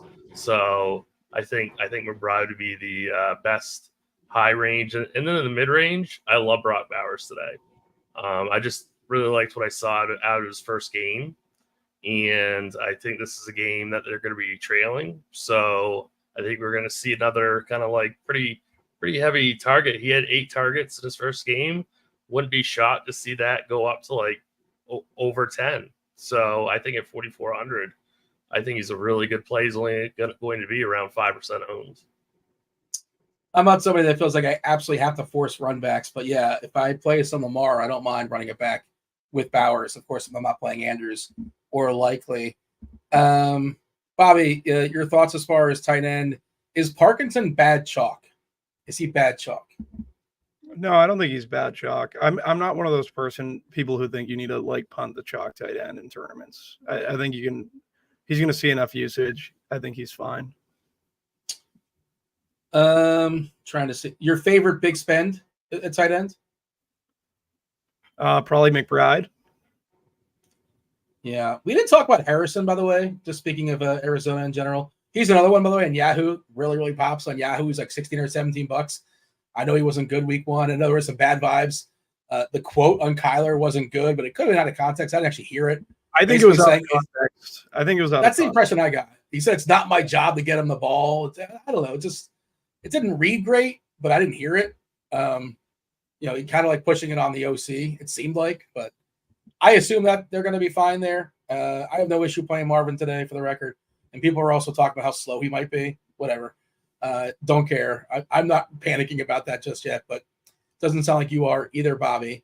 General, do you want to have a defensive thought? I know you got to get your defensive minute in there. I know you have that shine in the Tournament Takes podcast. People love that. What is your defensive take for the day? I know think it was Patriots defensive touchdown, Marcus Jones interception of Geno Smith. Or you picked the actual player. Yeah, you picked you went with the player in the scenario. You told the people exactly how it was going to happen. Tim, we don't talk a lot of defense, obviously the highest variance position. Do you have any defensive specific takes? Yeah, I mean, it would probably be the Chargers for me if I had the money. But I don't think they're like absolutely necessary by any means. I like the Broncos a little bit just because we know that Fields is going to like turn over the ball and or take sacks, and they're under 3K. So I don't mind Denver. Don't mind the Patriots call by Bobby. I don't know. It's pretty tough. Like, defense is so high variance. I don't mind the Commanders even, to be honest with you, even though they're a terrible defense, but it's still Daniel Jones. So I don't really mind the Commanders either. And they're at home. Anybody think about Indy? Because again, the stat is a small sample with Willis, but what is his sack rate? Is like, I don't know, 17% or 20%. We know he's going to turn over the ball too, I would imagine. So I don't mind that. That's but they want to run it, right? And I don't want to have a defense that plays against a team that wants to run the ball. Right. Ideally, like 70% of the time or whatever it is. They don't want Willis to have to decide the game. They just want to grind it on the ground, I would imagine. You were saying something, Bobby. Go ahead. I like the Ravens and Pittsburgh. I think those are two defenses. If you have the salary, I think they make a good bit of sense. I like the Chargers call too by Tim. I will say the Broncos are the Broncos going to be the chalk D just because they're facing No. Fields when he does. On FanDuel, they will. FanDuel, the Okay, Broncos and yeah. the Patriots are both 3-4. So I think you're Okay. kind of deciding between those two, but different on DK, I think. The way I Who's see the it, I chalk think D those on guys. DK? We have currently Chargers, Colts at 9-10%, Jags at 8. Yeah, let's pick on Watson. And again, there's some weather being thrown there as well at 3-1. Yeah. But I think most people will just like, if they need the salary, if they have to open up $500, where's the first place you're going to open it up? Defense, right? Almost always. So, I mean, if you have the salary, sure, you'll take the Jags. If you don't, whatever, you'll play whoever, 2-3, or then you'll play the Saints. I'll play Arizona, like whatever, if the rest of my lineup is intact. I'm not really seeing a definitive, according to our ownership stuff right now, this stuff will change the closer we get to lock. But we have Chargers 10%, Colts 10%, Jags 7 or 8, Lions 7 or 8. Yeah, so there's not one definitive team. Where are the Patriots on DK? I think it should be higher than 4%, Bobby. I'm with you on the Patriots. I think that's also defense. a really good way to stack. I'm worried about Stevenson's ownership because I think it could get boosted, and just making Patriots and Stevenson, just correlating them, I think makes a lot of sense for that reason. Where does that ownership come from, though? Because I'm not as worried as you are. We have him at 13%. I think that's about right for Stevenson. No, like where who's he taking points off of? I don't know. You're right. I just have a good feeling that at 62, who's at 5? I mean, he's more expensive than Aaron Jones. Basically the same price as White. Just I thought little bit less than Connor. Charbonnet was going to be higher owned. It's kind of surprising. I agree with you on the Charbonnet thing. I thought that people would gravitate to that because it's probably his backfield. He's a full fade. It's just you're just respecting New England's defense. Yeah, I wouldn't play Charbonnet. All right. We should have the next crew coming in here shortly. Tim, you have a favorite stack, a bold call, game stack that you want to get out to the people? I think you nailed this last week with Tampa. You set the bar. What do you have for the people today? I think Jamar Chase is on the winning Millie team. That's going to be my hot take. That's a hot take. Can you see that? Can you raise it, Bobby? Dak, CD, run back, Kamara for all the monies. Is Kamara your favorite piece on New Orleans, all things considered? Yeah. Okay. More so than Olave? Yeah. All right.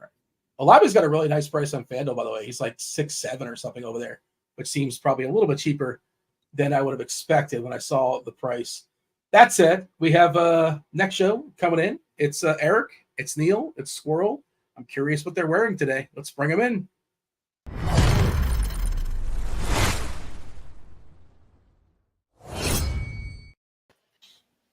They did not keep the bit going. The email was not, but it was fun for a week. I kept it going. Yeah. Yeah, Neil, Some of us don't have a flannel. Some of us don't have infinite flannel. Yeah, if we weren't flannel, we were going to have to wear it the whole rest of the year. I did find the one 10-year-old flannel in my closet to wear last week. What's You up, look boys? good on you. You made it work, Erik. There's a lot to talk about. I don't know if you guys, and we've been on for an hour and a half. The people probably have had enough of us. Tim, Bobby, anything else before you step aside and get out of here? A lot to digest. Still, half an hour until actives and inactives are coming in. I don't think there's a lot out there that we're really watching. Every once in a while you get a surprise, but I don't think that's anything we're monitoring in particular. But unless you guys got anything else, doesn't seem like you do. Myself, Tim, Bobby, appreciate y'all watching the first portion, the people's show, if you will. Do hit that like button to subscribe, turn on notifications. You have still 2 hours of nonstop NFL DFS conversation. Erik, take it away.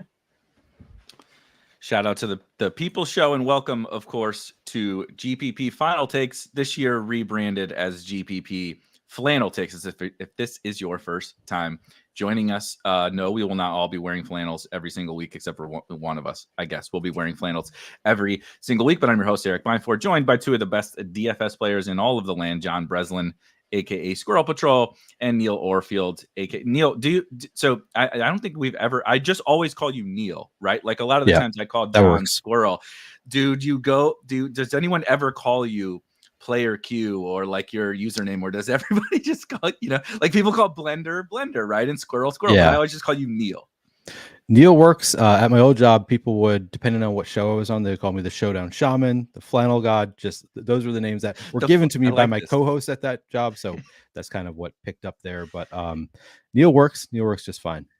I love it. So I mentioned, if you have not joined us before on this show, it's similar to other DFS shows like you just watched with Dean's crew. But we're not necessarily going to go game by game. We're not necessarily going to go position by position. What we try to do is hit all the highlights for tournaments specifically. There's a few certainly pretty big headliners when Christian McCaffrey goes on injured reserve, when Jordan Love is not playing.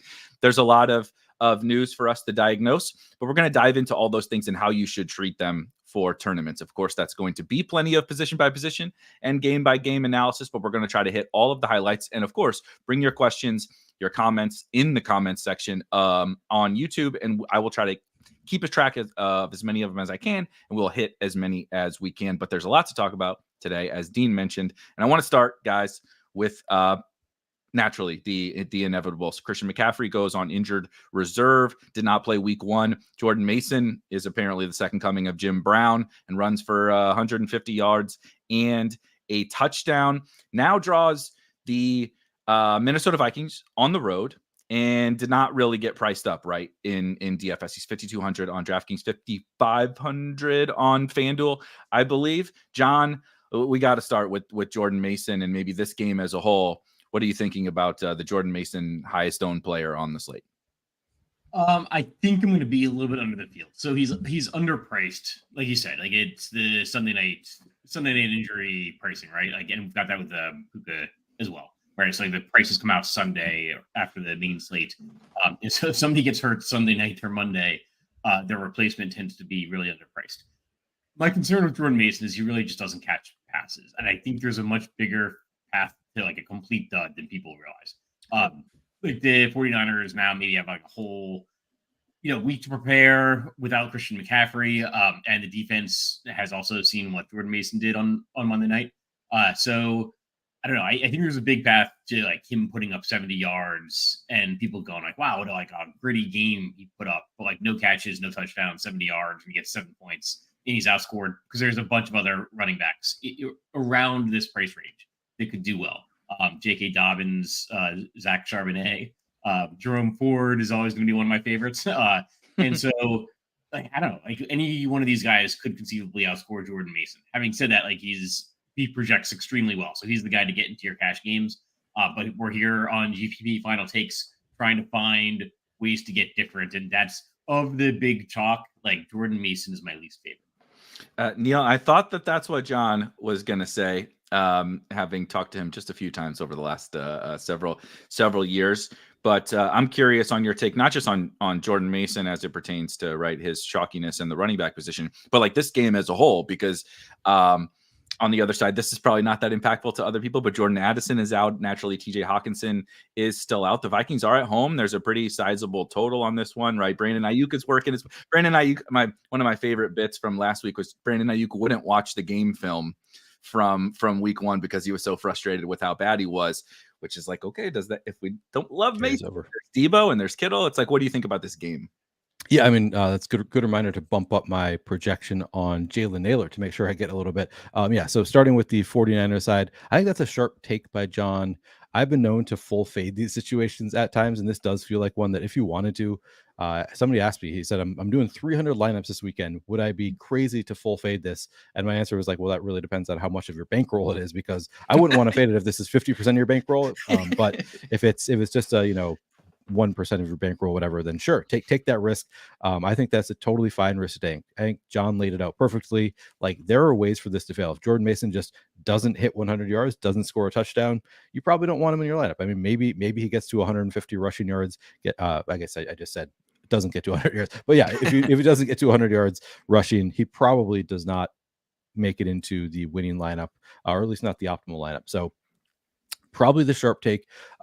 I don't think I'm going that route. I think I'm actually going to come in maybe even slightly above weight to the field on Jordan Mason. But I am still tinkering. I don't, the more I look at other running backs on the slate, there are a lot of other running backs that I do really like. So I'm coming around to the idea of maybe being slightly underweight to the field.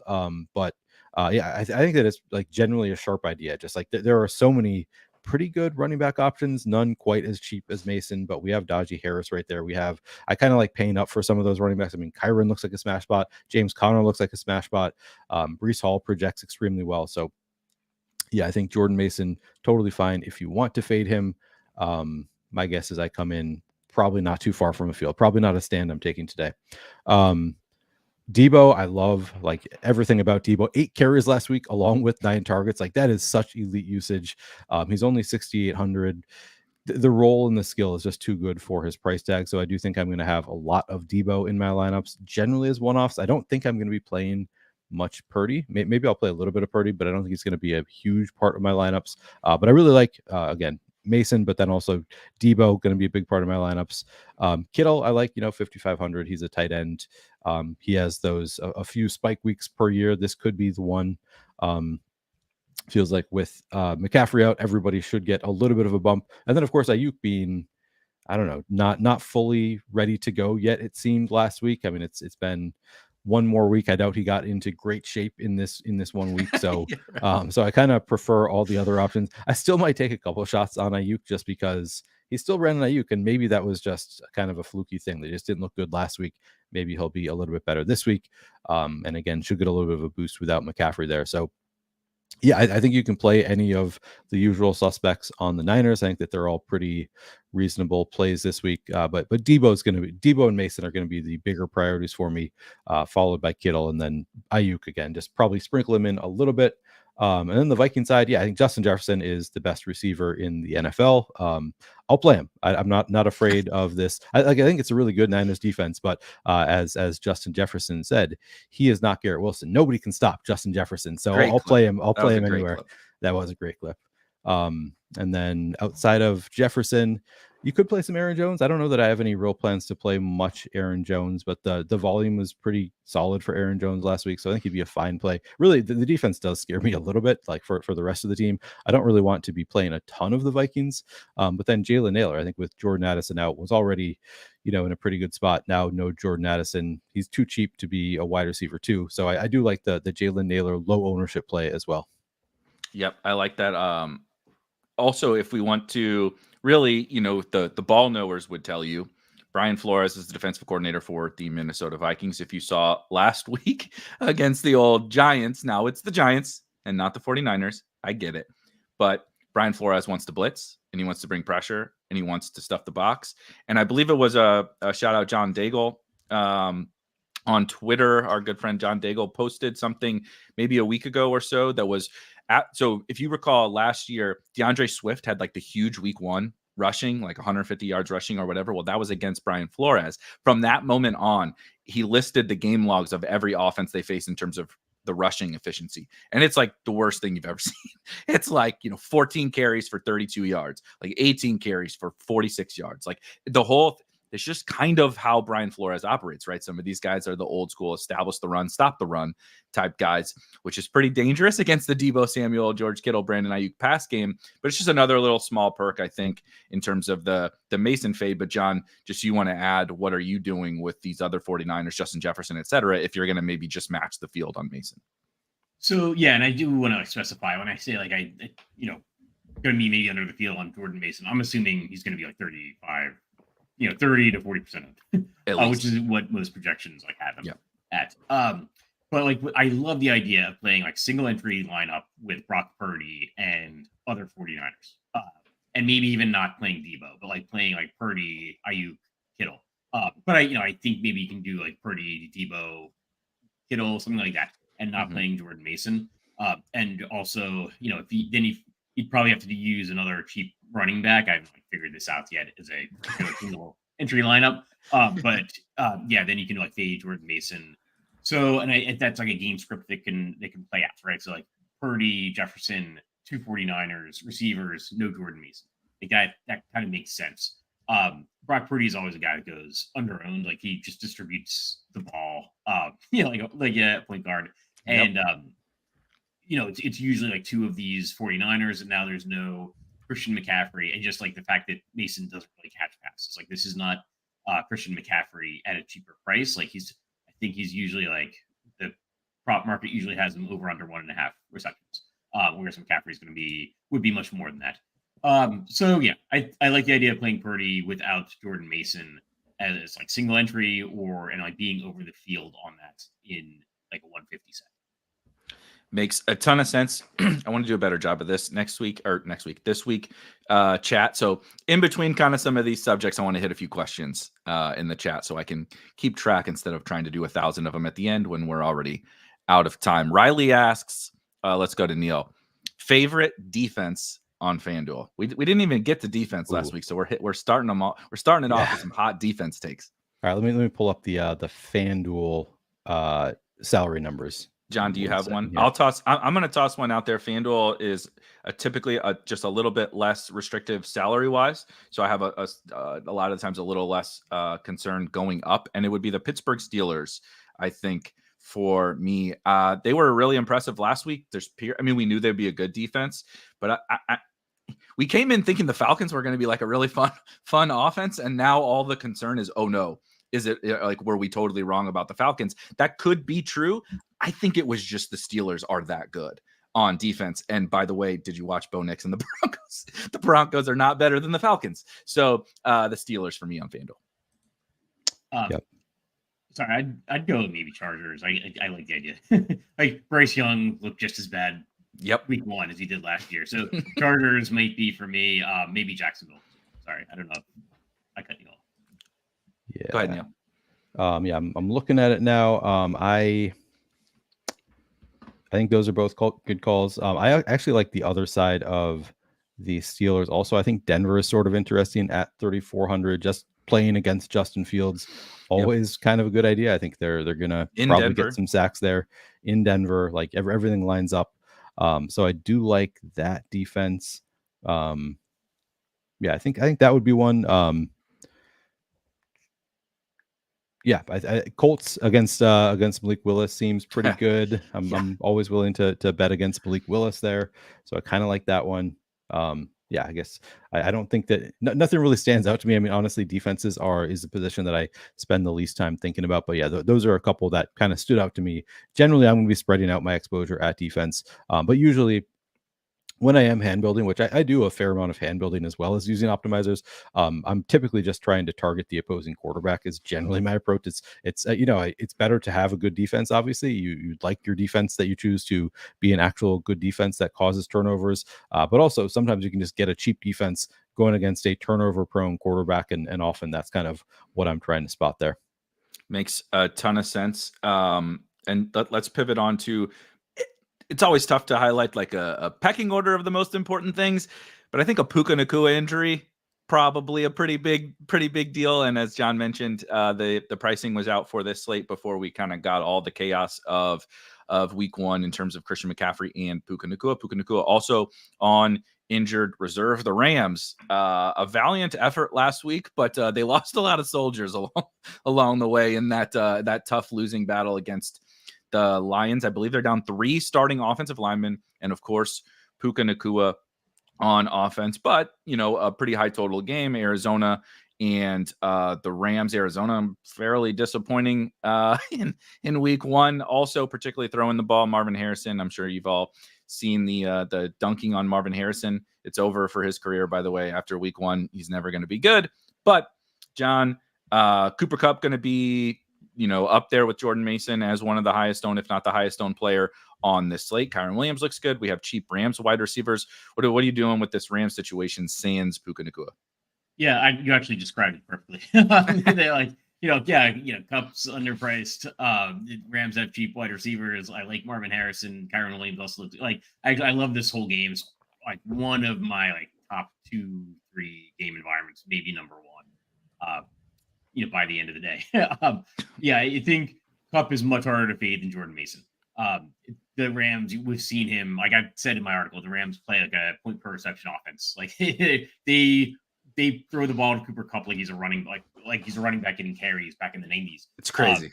Yeah, and so what was it, like 20 targets last week, and we've seen him do this in the past. Like we've seen Cooper Kupp be like 9,000 because he seemed like a lock for 15 receptions, like 15 DraftKings points every week. I having a much harder time fading Cooper Kupp than I am Jordan Mason. The path to failure seems smaller. Obviously, there's a big price difference. But yeah, I like the game environment. Like if this game was being played in like Lambeau in December, maybe I'd feel differently, but it's not being like played in Arizona. So it's a nice little indoor environment for them. Yeah, I love all sides of this game. I love the idea of playing like Kyler Murray with Cooper Kupp, some Marvin Harrison, and and you can throw in like one or two like other Rams. I like Kyron Williams. I just love everything about this game.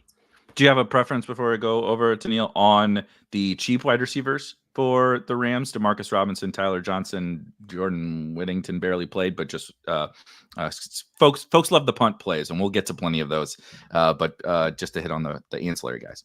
Let me see. I don't have a strong preference. I could go either way, like whoever fits in the lineup. I like probably DeMarcus Robinson, but again, I don't have a strong preference. All right, Neil. Cooper Kupp seemed pretty good. We all in agreement on this one. What do you think about this game? Yeah, I'll play Cooper Kupp after he saw 21 targets last week. We can expect him to see a lot of targets once again. Yeah, I agree with John. I was going to say exactly what John said, which is that this is a much harder fade than Jordan Mason. Like Jordan Mason, if you want to fade him, yeah, there are clear paths to failure. Cooper Kupp, it's like he has to get hurt basically, like or things get really wonky with the game script. Like they just target him so much, he's going to get several targets. I mean, he could end up with 8 receptions for 30 yards, I guess, and no touchdowns. So there are ways for it to fail, but it's really tough to see a real floor game out of Cooper Kupp. So I am going to be overweight on Cooper Kupp. Just going to, he's going to be a fixture in probably a majority of my lineups, maybe 50-60% of my lineups. I like Cooper Kupp quite a bit this week, but I like this entire offense. I'm with John. This is I think my favorite game environment on the entire slate. I'm going to be playing a lot of Kyron Williams. Also, just we were worried about Blake Corum coming in, taking some of that role. Blake Corum didn't see a single carry last week. It's still the Kyron Williams show. 18 of 20 running back carries for the Rams last week. Ran routes on 74.5% of dropbacks. He's such an elite role. And it wouldn't be that shocking if with Puka Nacua out, they just give it to their stars more. Like this is a team that's not afraid to just feed their stars. So obviously that's Cooper Kupp, but it's also Kyron Williams could be the one who benefits more than any of the tertiary options. So I do like Kyron Williams quite a bit as well. But that said, some of my favorite plays on the slate are DeMarcus Robinson and Tyler Johnson. I'm not going to Jordan Whittington, any of the other ancillary receivers, but I'm really into both of DeMarcus Robinson and Tyler Johnson. I think DeMarcus Robinson was already a starting receiver, should get some boost in usage here with no Puka Nacua. And then on top of that, but then on the other hand, I do think Tyler Johnson, like it wouldn't be that surprising if Tyler Johnson does to some extent just step into the Puka Nacua role. So even though like I really like DeMarcus Robinson, and it's like, we see it as like, okay, Cooper Kupp, and then DeMarcus Robinson steps up from wide receiver 3 to wide receiver 2, and then you slot in Tyler Johnson. It wouldn't be that shocking if Tyler Johnson just kind of leapfrogs him in terms of the actual usage, like if he's running the routes that Puka Nacua was running. So I really like all of them. Probably it's been tough because I look around the industry at different ownership projections just to kind of get an idea, and they're all over the place. So I'm like, most of the past few days, it's been like, okay, Tyler Johnson coming in super low ownership. I really want to just play him. Like if he's going to be coming way under where DeMarcus Robinson comes in, I'll lean into the lower ownership. But it seems to have kind of evened out a bit. So it's getting tougher. And I guess if they did come in at even ownership, it would be probably DeMarcus Robinson, my preference. I think he's still the likeliest to have a bigger role, but if we can see a little ownership discrepancy, I would not be afraid to just play more Tyler Johnson, lean into that a little bit. And then of course, Colby Parkinson had a great role last week, targeted 5 times, 84.3% route participation. We saw Tyler Higbee had some great fantasy years. I mean, great, I'm using loosely, but with Matthew Stafford. So useful. Useful fantasy seasons. Certainly has the upside. Looked good last week. I'm into Colby Parkinson as well. So yes, I think I've named every player on the team because this is probably my favorite game of the entire slate. This is what I'm going to be playing a ton of. Right tackle Rob Havenstein is also back. I was waiting for Neil to get that one off the injury report. I was making sure to double check that, which is actually shockingly kind of I don't know if you watched their offensive line last week when all the guys were going down. Aiden Hutchinson was just all you can eat free buffet, just getting after Matthew Stafford. So that helps. I think Colby Parkinson's like kind of just good at football, honestly. And you get in that role, like you said. 3,100 on DraftKings.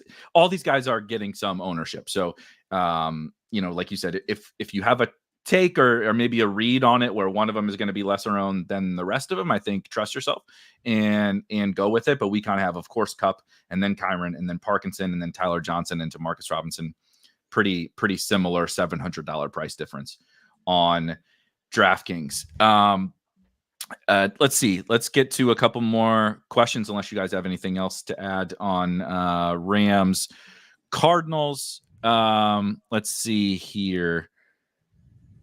Sorry, there was a good question that I missed. Oh, I actually like this one.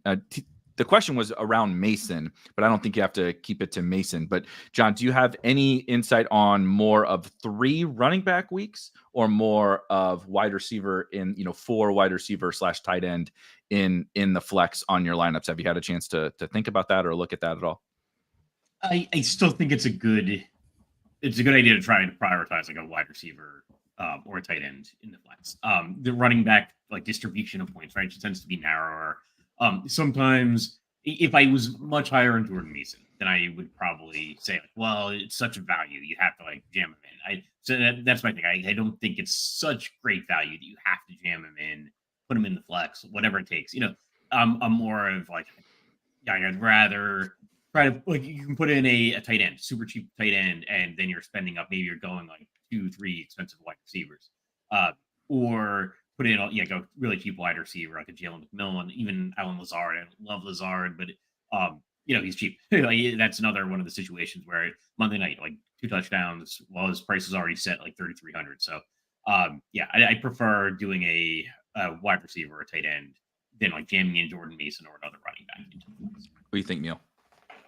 Yeah, I don't. So that's not something that I ever set in like an optimizer. People ask that question all the time, like, who do you play in the flex? How do you like to split that up? I'm like, kind of whatever the optimizer gives me, and I think that's going to be largely how I play it. Again, there are so many of these cheap wide receivers that I like that I would guess I end up on more wide receivers, but it is also tough when it's like I want to play a lot of Kyron Williams, James Conner, Breece Hall to some extent. I'm less on Breece Hall than projections would indicate personally, but there are several running backs. I like Najee Harris this week, Jahmyr Gibbs. Like there are so many running backs that I think it's not going to be that big of a difference for me, just because I am trying to get in a good amount of some of these running backs as well. So I'm not. I don't really know exactly what my split is going to end up looking like. I think I'll have a good number of both.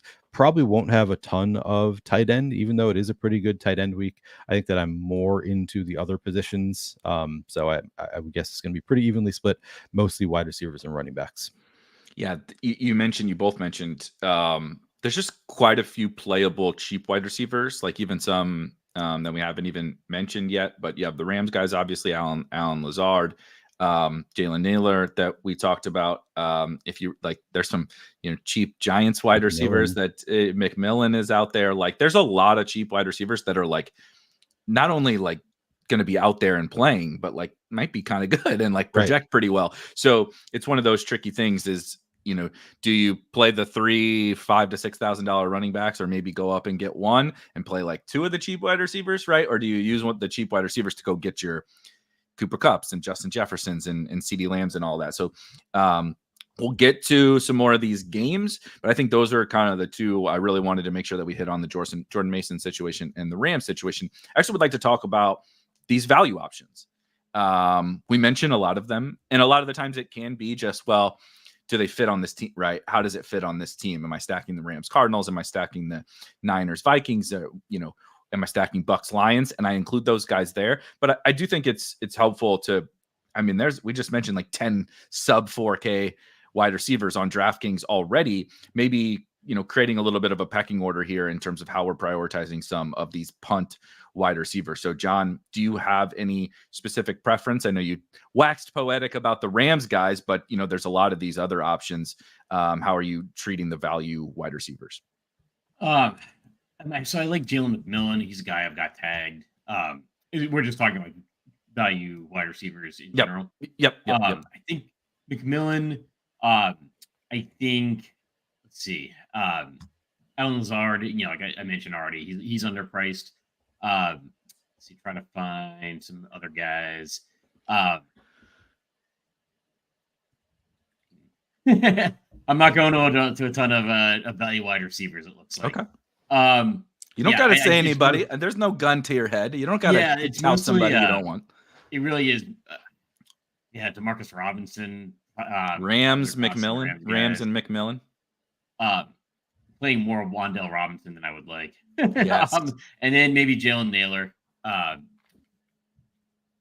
There's not like somebody, that it's like 3,000 like Ishivas that like last week that I think you can't get away from, or that is like the chalk value wide receiver that I think you need to get to, or anything like that. Neil, I tried to get away from we all tried to get away from Yoshi last week, and it was a mixed bag. Alec Pierce caught the nice long touchdown to start the slate for Squirrel. Jalen Naylor scored a touchdown, which was very fun, and De'Ami Brown did a lot of great blocking for me. If there was a points per blocking for Jaden Daniels league, I won those with De'Ami Brown. So a little bit of a mixed bag, but we got another big bag to cipher through. Yoshi is back, right? Again, I haven't hit on the fact that T. Higgins is very unlikely to play today. Lazard with 2 touchdowns. What are you thinking about some of these value wide receivers? Yeah, and it kind of depends on where you draw the line at value, because we have several under 5,000 that I have a lot of interest in. But even if you just look at like 4,000 and under, there are several. We talked about Jalen McMillan. Luke McCaffrey, I would add into that bag. Doesn't project extremely well anywhere, but the coaches are talking about him like, oh, he's going to get more usage. We really like him. Great matchup with the Giants. So I'm kind of into Luke McCaffrey, particularly in Jaden Daniels stacks, but even separate from Jaden Daniels, obviously love both the Rams guys, Jalen Naylor, Rashad Bateman, another name I would throw out there that I haven't heard anybody talking about last week. I know it's nobody wants to play him. He let us down on a showdown slate, but you look at the usage for Rashad Bateman, it's still there. He still was separating quite a bit when he was running routes. So I'm kind of interested in Rashad Bateman at 0 ownership, just when he's got kind of the ick on him. Nobody wants to play Rashad Bateman. He's still, I think, a pretty good receiver. He's 3,900. Nobody's going to go there. I'm going to take some shots there. We talked about Yoshi, and then just like going up a little bit, Wan'Dale Robinson's 4,300 saw 11 targets last week. That's pretty insane. I'm going to play some Wan'Dale Robinson. If you want to go all the way up to Ladd McConkey, that's kind of a gross game that I kind of want to lean into a little bit. So honestly, there's just so many solid value options that I think that I will have a good amount. The fact that there are so many makes it hard to concentrate on any one of them. The biggest stand I'm taking though is the Rams guys. That's again the game that I'm going after the hardest. I'll have a good amount of those guys, especially, and the rest will be kind of mixed in behind them. I guess Adonai Mitchell, another guy, depends on Josh Downs. Like if Josh Downs is there, probably not going to go to. Oh, he's out officially. Should be coming out right now. Oh, just came out. Okay. Yeah, so Adonai Mitchell, again, separated really well last week. I think he saw 5 targets. So another value option. I think we have so many that I'll be mixing them in. But the Rams guy is the biggest priority for me. Interestingly, though, it's another like kind of feather in the cap of keeping your Jordan Mason exposure like in check, right? Is if we have all of these 3,000, even up to Wan'Dale's 4,300, Brian Thomas is 4,800. You mentioned Ladd McConkey. There's like a lot of guys that can have really good games for cheap prices at wide receiver. Of course, Jordan Mason can have a good game, but it's just kind of like if we look back and it's, week 14 and we got the Jordan Mason thing, we might be saying, oh no, buddy. we got nothing for value at wide receiver this week. I don't really find that to be the case. Even like Cooper Kupp's price isn't restrictive, right? He's 7,600. Like John mentioned, old school Cooper Kupp in this role was 9,500. And we were discussing like, how much do we have to play? Not if we should fade him. So, That is it. The Bateman thing, I do just want to say, Rashad Bateman is the guy we'll be talking when he gets 3 targets a game in 3 years and has like 400 yards receiving. And they're like, but I swear he's open. Look at the separation score. I swear to God, he's open. Yeah. That's why I posted a joke on Twitter about Rashad Bateman in the opener. I was like, well, I was told Rashad Bateman is a star by Harbaugh. So clearly I got rug pulled on that. And everybody's like, watch the tape. He's open. And I'm like, so Lamar's just not throwing it to the, like, what? This doesn't make any sense. Anyway, not to make it a Rashad Bateman pod. Let's talk about some of those other running backs. For pivoting off of Jordan Mason, we're playing some of these cheap wide receivers. John, what are some of your other running backs that you're really prioritizing on this slate? Well, we should start with the chalk of Brees Hall, which is similar to Cooper Kupp. So, like, if I'm ranking the chalk, I think there's 3 really chalk guys, especially on DraftKings. It's Jordan Mason, Cooper Kupp, Brees Hall. Like, I would rank them. Kupp is the hardest to get away from, then Brees Hall, then Jordan Mason. Understanding like that's also the way the price goes. But if I'm looking to get away from Mason and Hall, Kyren Williams is probably going to be like the next chalkiest guy, but I really like him. So I like the Brees Hall and like semi Kyren Williams chalk. I made a dad joke on Twitter last night, having a nice cup of Chardonnay. I think he's being like a little bit overlooked. Like he's only 600 more than Jordan Mason, and I thought it was interesting because people are like, well, like Charbonnet, had a touchdown last week. He's already like priced up, so Kenneth Walker being out doesn't make that much of a difference. I don't know. He's only 600 more than Jordan Mason. You can probably find the 600, and he's going to come in at a fraction of the ownership. I like Alvin Kamara if I'm spending up. I always like Ramondre Stevenson more than the field. I don't know why. I like Isaiah Pacheco. Like, so if you're not playing like a Mahomes lineup, because I think Mahomes is going to have some ownership. I think Pacheco is an interesting way if you can afford him in a lineup that's like not targeting that Kansas City Cincy game. Like play Pacheco. Let's see who else. Oh, and James Conner. Neil, what you think about running backs? Yeah, I'm very into both James Conner and Kyren Williams. What I'm hesitating with those two is whether I would play them in a lineup together. I do think there's some negative correlation with running backs in the same game, just because they slow down the game a bit. I think I'm still willing to do it just because I like them both so much as values. Kyren pretty involved in the passing game, so can also kind of PPR scam his way there a little bit. But yeah, those two, as I said, I am playing more Jordan Mason. I'm a little bit scared of Brees Hall. Like he's coming in at very high ownership. He projects really well. He's too cheap for his role on this team. It was such an elite role while the game was still competitive last week. So it scares me to fade him, but also the Tennessee defense I think is pretty good. So I think I'm going to come in underweight on Brees Hall. I'm going to play some more Jordan Mason, Kyren Williams, James Conner. I really like Detroit's running backs. Tampa Bay going to be down some defenders this week, some starting defenders. And Detroit has, I think, the best offensive line in the NFL. So Jahmyr Gibbs, 6,600 looks good, is the one that I'm focusing on. But David Montgomery didn't end up going away. I couldn't tell what was going on in that game last week. It was pretty interesting. They split drives. They basically just this is Montgomery's drive, this is Gibbs' drive. They don't care about like anything. It's wild. It's very different from how everybody else handles it. All right. I have to look. I thought in the second half, it was basically just the Gibbs show for a while until overtime. Like there was a period where they just went to Gibbs multiple drives in a row. I thought, maybe I need to look at that closer, but that was in the first half. It seemed to me they were kind of splitting carries, and then the second half they just went to Gibbs for a long period, and then overtime they brought Montgomery back in. Right. Yeah, so it was kind of like maybe they were gassed. Like maybe Gibbs was just a little bit too gassed. They needed to bring Montgomery back in, so I am a little bit nervous about that for Montgomery. But I think the matchup is just too good. I like both of the Detroit running backs. Najee Harris, another guy against this Denver defense, elite usage last week. He was the pretty clear bell cow for the Steelers last week in that kind of a role. I'm just going to play Najee Harris getting 20 carries, saw a couple targets. I mean, 26.7% route participation, not really elite for Najee. match Jalen Warren there. But with 20 carries against this Broncos defense, it's a really good spot for Najee Harris, not coming in with a ton of ownership. So there are several running backs that I am going to be leaning into. But I've talked about how much I like that Arizona and Los Angeles game. I probably will have a good amount of that. That's Kyron Williams, James Conner, both going to be players I'm overweight to the field on. I like the Zach Charbonnet call. It's a spot where I can't get that excited about it just because of the New England defense. It scares me a little bit running against New England, but the usage should be great for Zach Charbonnet. I saw some projection sources have Zach Charbonnet projecting really, really well this week. So I don't think I'm going to go as in on him as you would get using those projection sources, but I do think looks good enough.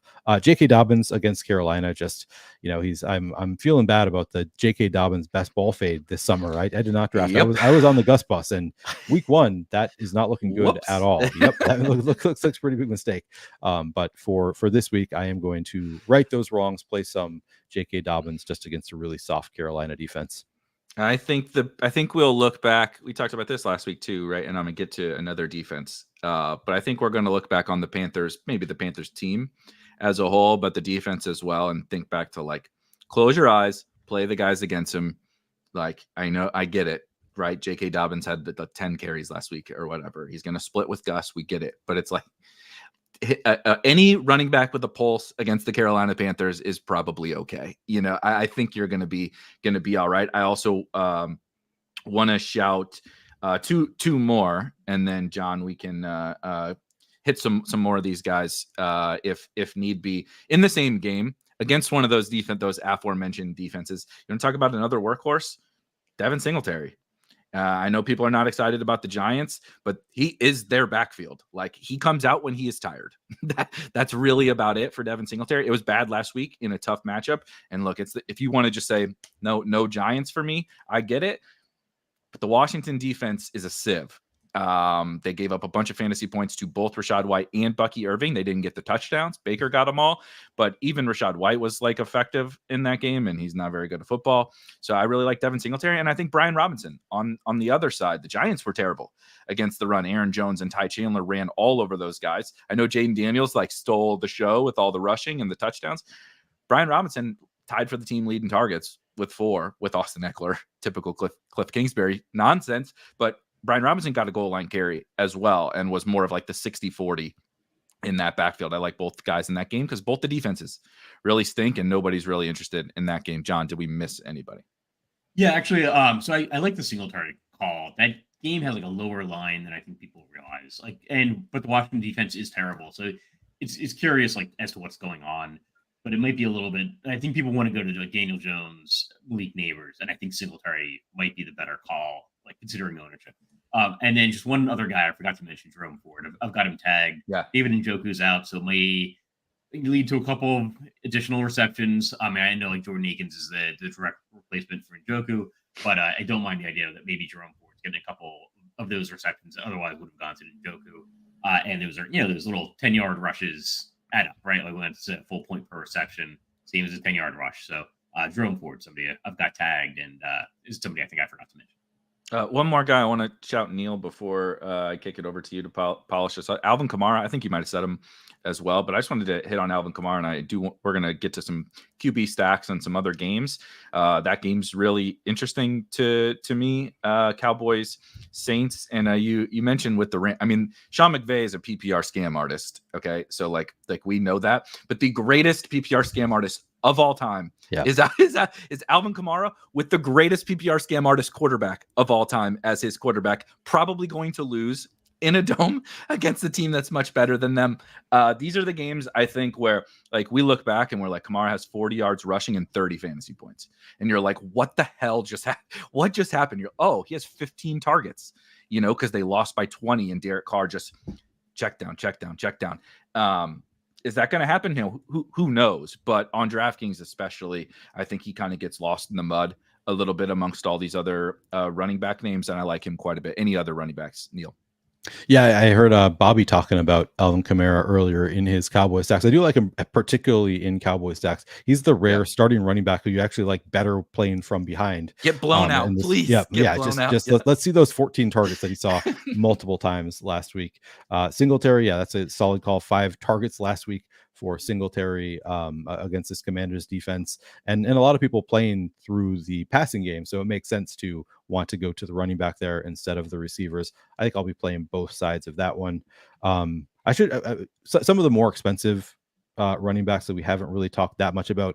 I mean, Pacheco, just his role looked pretty solid again last week. I don't know how much Samaje Perine comes in this week. I know at some point I expect him to have a role. Not sure if he's going to be ready yet this week. I guess it's a revenge game for Samaje Perine. Hadn't even thought about that. Man. But I'm not factoring I'm sure he's that in. Feeling very vengeful on the back-to-back Super Bowl champion. Yeah, right, exactly.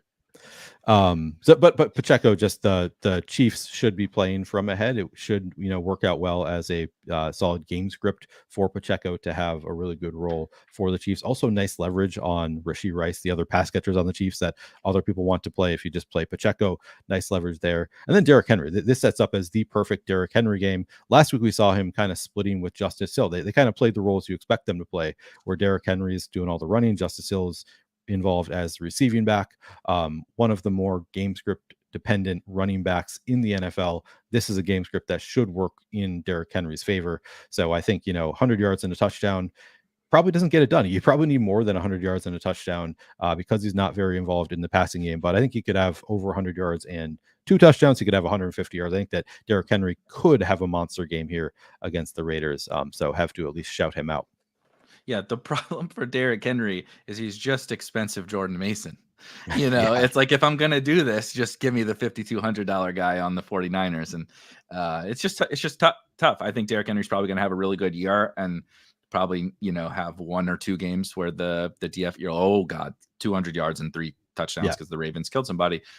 It's just tough. He's tough to play. I do want to talk the next game, that Chiefs Bengals, because I think that's probably the next biggest decision point, particularly around Rashee Rice, and the Hollywood Brown news is bizarre. But let's hit a couple of quick questions. Mr. Richard, DK single entry tournament, favorite QB, Neil? Kyler Murray. John? Yeah, Kyler Murray is really up there. If I'm not going to go Kyler Murray, maybe Jared Goff. Ooh, that was going to be my number 2. I like it. We'll get to that one. I'm going to toss Purdy or Dak into that mix. I like those guys. Another defense question. Scroll back about 30 minutes and you'll get plenty of defensive talk. Shouty Cash. Check that one out.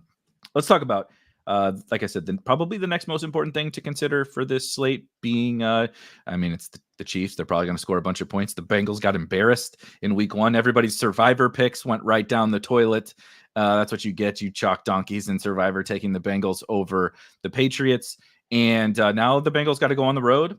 No T. Higgins against the Chiefs. Chiefs, no Hollywood Brown for the rest of the year. I have no idea what happened there. But Rashee Rice off of a pretty good first game, going to get some ownership, has a nice projection, et cetera. But John, how are we feeling about Chiefs, Bengals, particularly kind of around the Rashee Rice ownership? So I don't mind Rice. Rashee Rice is my favorite play from this game. I think he gets, he's going to get targets. He's going to get receptions. He's got a pretty decent chance for a touchdown. And so, yeah, I don't mind Rashee Rice. The rest of the game, I don't love. Patrick Mahomes at one point was looking like the chalky quarterback option. I think that's lowered a little bit. Mahomes has not put up over 21 DraftKings points since October, other than the Super Bowl. But regular season, it's crazy. He hasn't put up over 21 DraftKings points.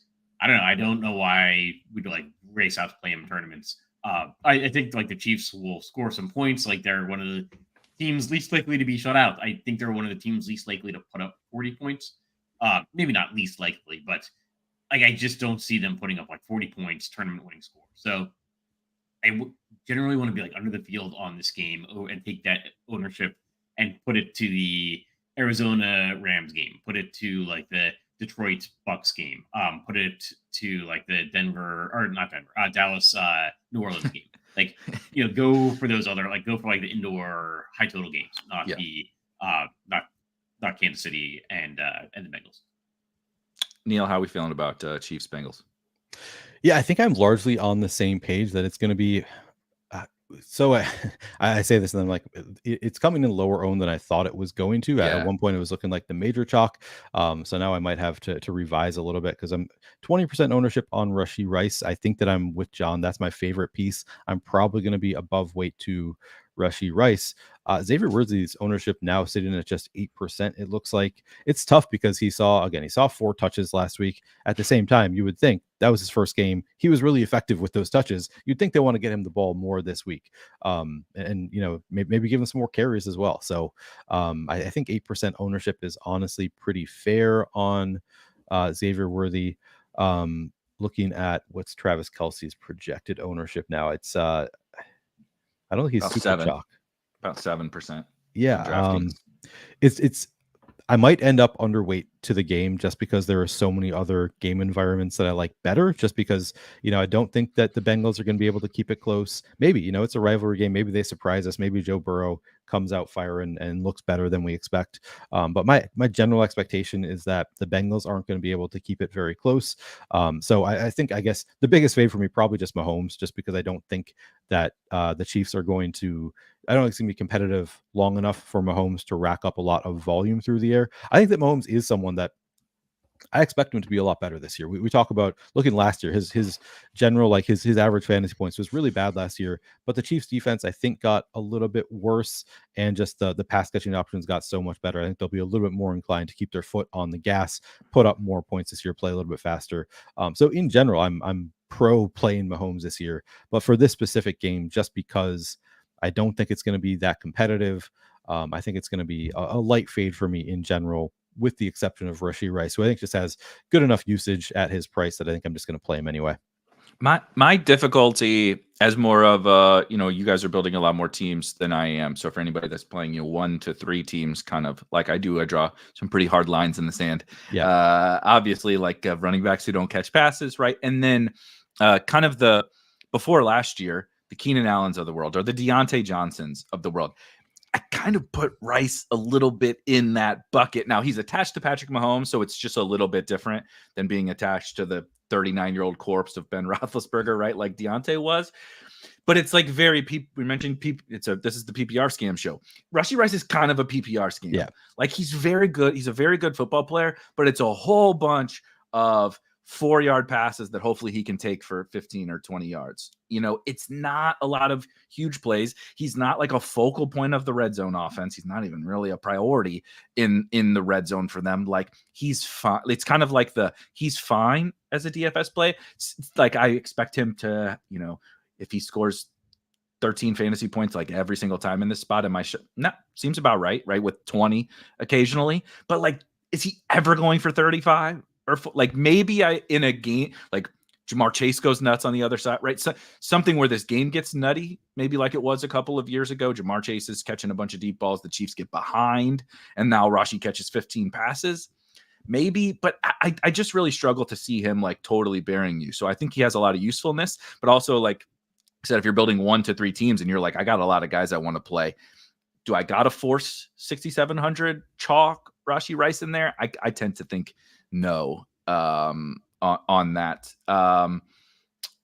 Let's see. Let's hit a couple questions and then move on to another game. I want to talk Dallas because Donnie brings up a good point on the Saints and a pretty critical injury for them, especially for our wide receiver cornerback bros out there. But question: can both rush? So if you are playing right into this Chiefs thing, which I think is fine for tournaments, can you play both Rashee and Kelce, or how? Like, John, how would you put together kind of your combinations in this Chiefs Bengals game?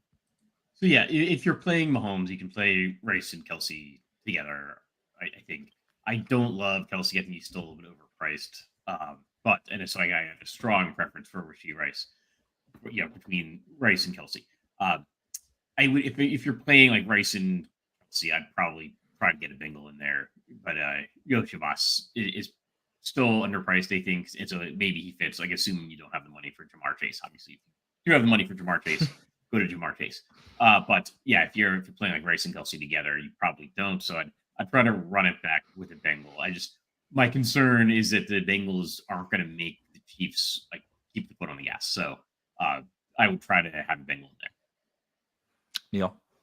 Yep. If I'm double stacking that, definitely want a Bengal on the other side of it. It's kind of an interesting point of Andre Yoshevich versus Jamar Chase, because I think people, because it's so expensive to play that Chiefs triple, particularly that one, if you're going Rashee Rice and Travis Kelce, naturally, I think if you're building your hand building, it's like, all right, I'll put in Andre Yoshevich as the bring back. I think that's that's a perfectly fine way to play it. But I do wonder if, as a result of that, Jamar Chase in those full game stacks goes a little bit underutilized, and he obviously has the omega upside to really make that game work.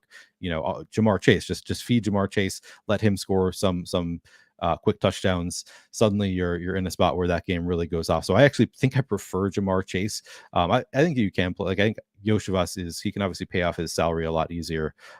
So I think that you can play it multiple ways, but I think that the Jamar Chase with Travis Kelce, with Rashee Rice and Patrick Mahomes, because we have enough value to make it work. If you want to go that route, I think that will go a little bit under-owned. So even though I'm not super into Mahomes, I do like the idea of, when I play Mahomes, just full on game stacking it, on sliding it, play it as though this game does blow up. The Bengals do keep it close and always going to have a bring back. I think my preferred option is actually Jamar Chase. Just pay all the way up for that game stack, get cheap elsewhere. But I think Yoshevich, certainly can have a game at his salary also. Makes a ton of sense. I mentioned that I kind of wanted to talk selfishly about the Cowboys and the Saints game, because it really started to pop off the board to me. John mentioned so dome game to pass heavy offenses to I know the Cowboys have a good defense, but it's not like a good defense in like the 85 Bears way, where they only give up 6 points a week. It's kind of boom busty. They score a lot of fantasy points and they get a lot of pressure, but if they're playing from a lead, they're going to give up yards, right? I mean, geez, you saw what the Packers did to this defense in the playoffs last year.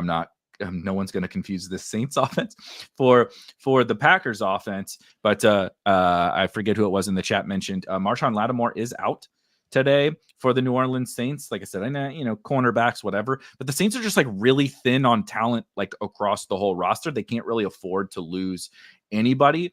CeeDee Lamb, to me specifically in tournaments, is just popping off the screen to me. We have the wide receiver 1 overall from last year with even less target competition maybe than last year. Jake Ferguson is hurt. Jalen Tolbert didn't do anything in week 1. Tony Pollard isn't even there anymore, in a pretty good spot in a dome where they're going to score a bunch of points, I think. But we're all gravitating to the other superstar wide receivers. John, what do you think about this kind of Cowboys Saints game in the dome?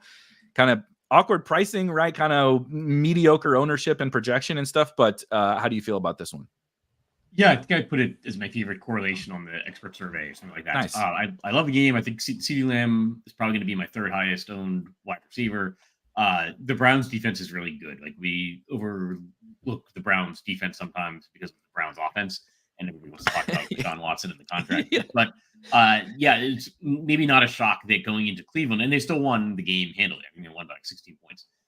So they did well. CeeDee Lamb didn't look spectacular. I think 5 catches, 60 yards, something like that. Now they're back in Dallas. They're playing New Orleans. New Orleans isn't a bad defense, but they might look a little bit better than they actually are playing Carolina. So I love this game. I think this is the game that's going to be under-owned too much. I want to have almost as much of this game as I'm going to have of the Lions and Tampa Bay and Arizona and the Rams. I'll have a little bit less of it, but I think it's a great game to get to. You wouldn't be shocked if Dallas just goes out and puts up 40 points and CeeDee Lamb has 120 yards, something like that. CeeDee Lamb, I think my third highest owned wide receiver. Love getting over the field. Oh man, we're going down. We're going down together. Let me tell you that much, John. Everything you're saying, I'm agreeing with today. So good luck with your bank account tomorrow. I also wanted to shout. I mentioned Jake Ferguson is hurt for the Cowboys. Just gives you, I know that the tight end thing is never really very fun. When we get a guy out, it doesn't, Isaiah Likely is one of one, right? And now he's definitely one of one playing alongside Mark Andrews, but generally we don't remove the tight end from the offense and the next guy just gets all this production. But I think the Cowboys are kind of interesting in that regard, in that Luke Schoonmaker was a second round pick in the NFL draft. He kind of, Jake Ferguson just emerged last year in Schoonmaker's rookie season to where it was like, oh, well, we got to play this guy. I don't think it's because Schoonmaker can't play at all. So he's mega cheap, especially on DraftKings, 2,900. I think I just wanted to toss him out there in the conversation of this game as well. But Neil, how do you feel about Cowboys Saints? Yeah, so first of all, I agree with you 100% on CeeDee Lamb. I actually, in my single entries right up, I put 2 targets there. The first one being the Rams-Cardinals game. The second one being just a skinny stack of Dak with CeeDee Lamb. I like it quite a bit. I think it's going under-owned. I feel like every show I've talked about has talked about how under-owned it's going, though. And now with Lattimore going out, I'm thinking, are people really gonna fade this? I don't really know. But that's at least the expectation. Hold the line, Neil. Hold the line. Yeah. So yeah, I like CeeDee Lamb quite a bit. I think it makes sense to stack up Dak with him. I think Dak is a part that's actually going to go fairly low owned. I can't decide if I want to do a bring back. I've seen I think it's a mixed bag for some of the New Orleans pieces. I mean, we already talked about Kamara, but then Rashid Shaheed also. It's this is a matchup that some components of it look really good. Like he could be able to do well against this Cowboys defense. I don't know. Maybe I'm hesitant to go back there just because it hit last week, and it's like, does Rashid Shaheed ever hit 2 weeks in a row? So maybe it's really bad reasoning right here on Rashid Shaheed. Maybe he is just a viable bring back to this Cowboys stack. I don't think I'm going to force the bring back, but I don't hate the idea of playing a Rashid Shaheed or an Alvin Kamara. Obviously, Chris Olave, always somebody you can consider. But yes, Schoonmaker, I think I was thinking about just doing a skinny stack. I do wonder if maybe I should include some Schoonmaker. He doesn't project extremely well. I think that generally, though, that's the place that I want to play Schoonmaker is if I am playing Dak. I don't think I'm going to be doing a ton of solo Schoonmaker. That's also the case of most tight ends. Like usually I'm just throw them in with the quarterback a lot of the time because if the tight end is hitting, that probably means the quarterback's having a good game. It at least increases the odds quite a bit. So yeah, Schoonmaker in those Cowboy stacks in particular, you can play him as a one-off. I think he's a fine one-off. He's just not a huge priority for me. Especially the way this season has started. I think there were 3 or was it 4 guys who threw for 250 yards in the entire NFL last week. Yeah. In week 1, it was either 3 or 4. It wasn't more. 250, not 300. 250. The majority of NFL passers threw for less than 200 yards last week. So like you mentioned the tight end thing, like, okay, why does that matter? It's probably not going to maintain. It's like, well, it's early in the season. And so if anybody is going to pop off, right? Like, and any of these touchdowns or any of these tight ends do anything, which none of them did last week. It's like, besides Isaiah Likely, it's like you bring along so much in a lower scoring environment, which brings me to the question, I don't know if this is maybe Rams or any of these specific teams, Neil, triple stacking your quarterback or even including the running back, or are you doing any of that today? Because it was actually quite successful last week, right? If you did this with the Bucs, that's what was shipping a lot of tournaments. I think you can do it. We've seen it win with the mega onslaught. I think that this is a slate where I would be willing to mega onslaught, particularly with the Rams. I mean, it's just so cheap, or it can be so cheap. You can also just play Cooper Kupp, Kyren Williams, and throw in one of the cheap guys. And I think that is totally fine as a triple stack this week. So I think that's one. Detroit, I think, is another triple stack that I could see working just because I could see that game going completely off. And it's a fairly condensed offense. So yeah, I think those 2 are the 2 that stick out to me as, I think it would be fine to triple stack them. You can also include the running backs in those triple stacks. I like it better the smaller the field is that you're playing, but I think even in the large field, you can get as many as a triple stack. I wouldn't do any more than that. Somebody just mentioned Evan Ingram. I know, I just saw that too. Yep, the Underdog reported it. So that's injured in warmups. Okay.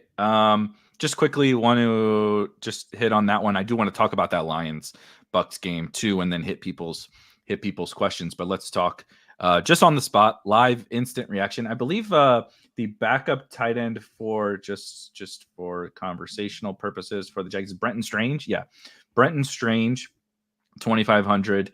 Now, obviously, Britton Strange is 2,500 on DraftKings. But anything, John, does this change anything for you with the Jaguars moving some Evan Ingram targets around? I don't think so. I want to see how everything updates in terms of like projections. I think Evan Ingram, like I don't think Strange is necessarily gonna. I don't know anything about him, to be honest, but I don't think he's gonna step into like an Evan Ingram role. They have other receivers there. Correct.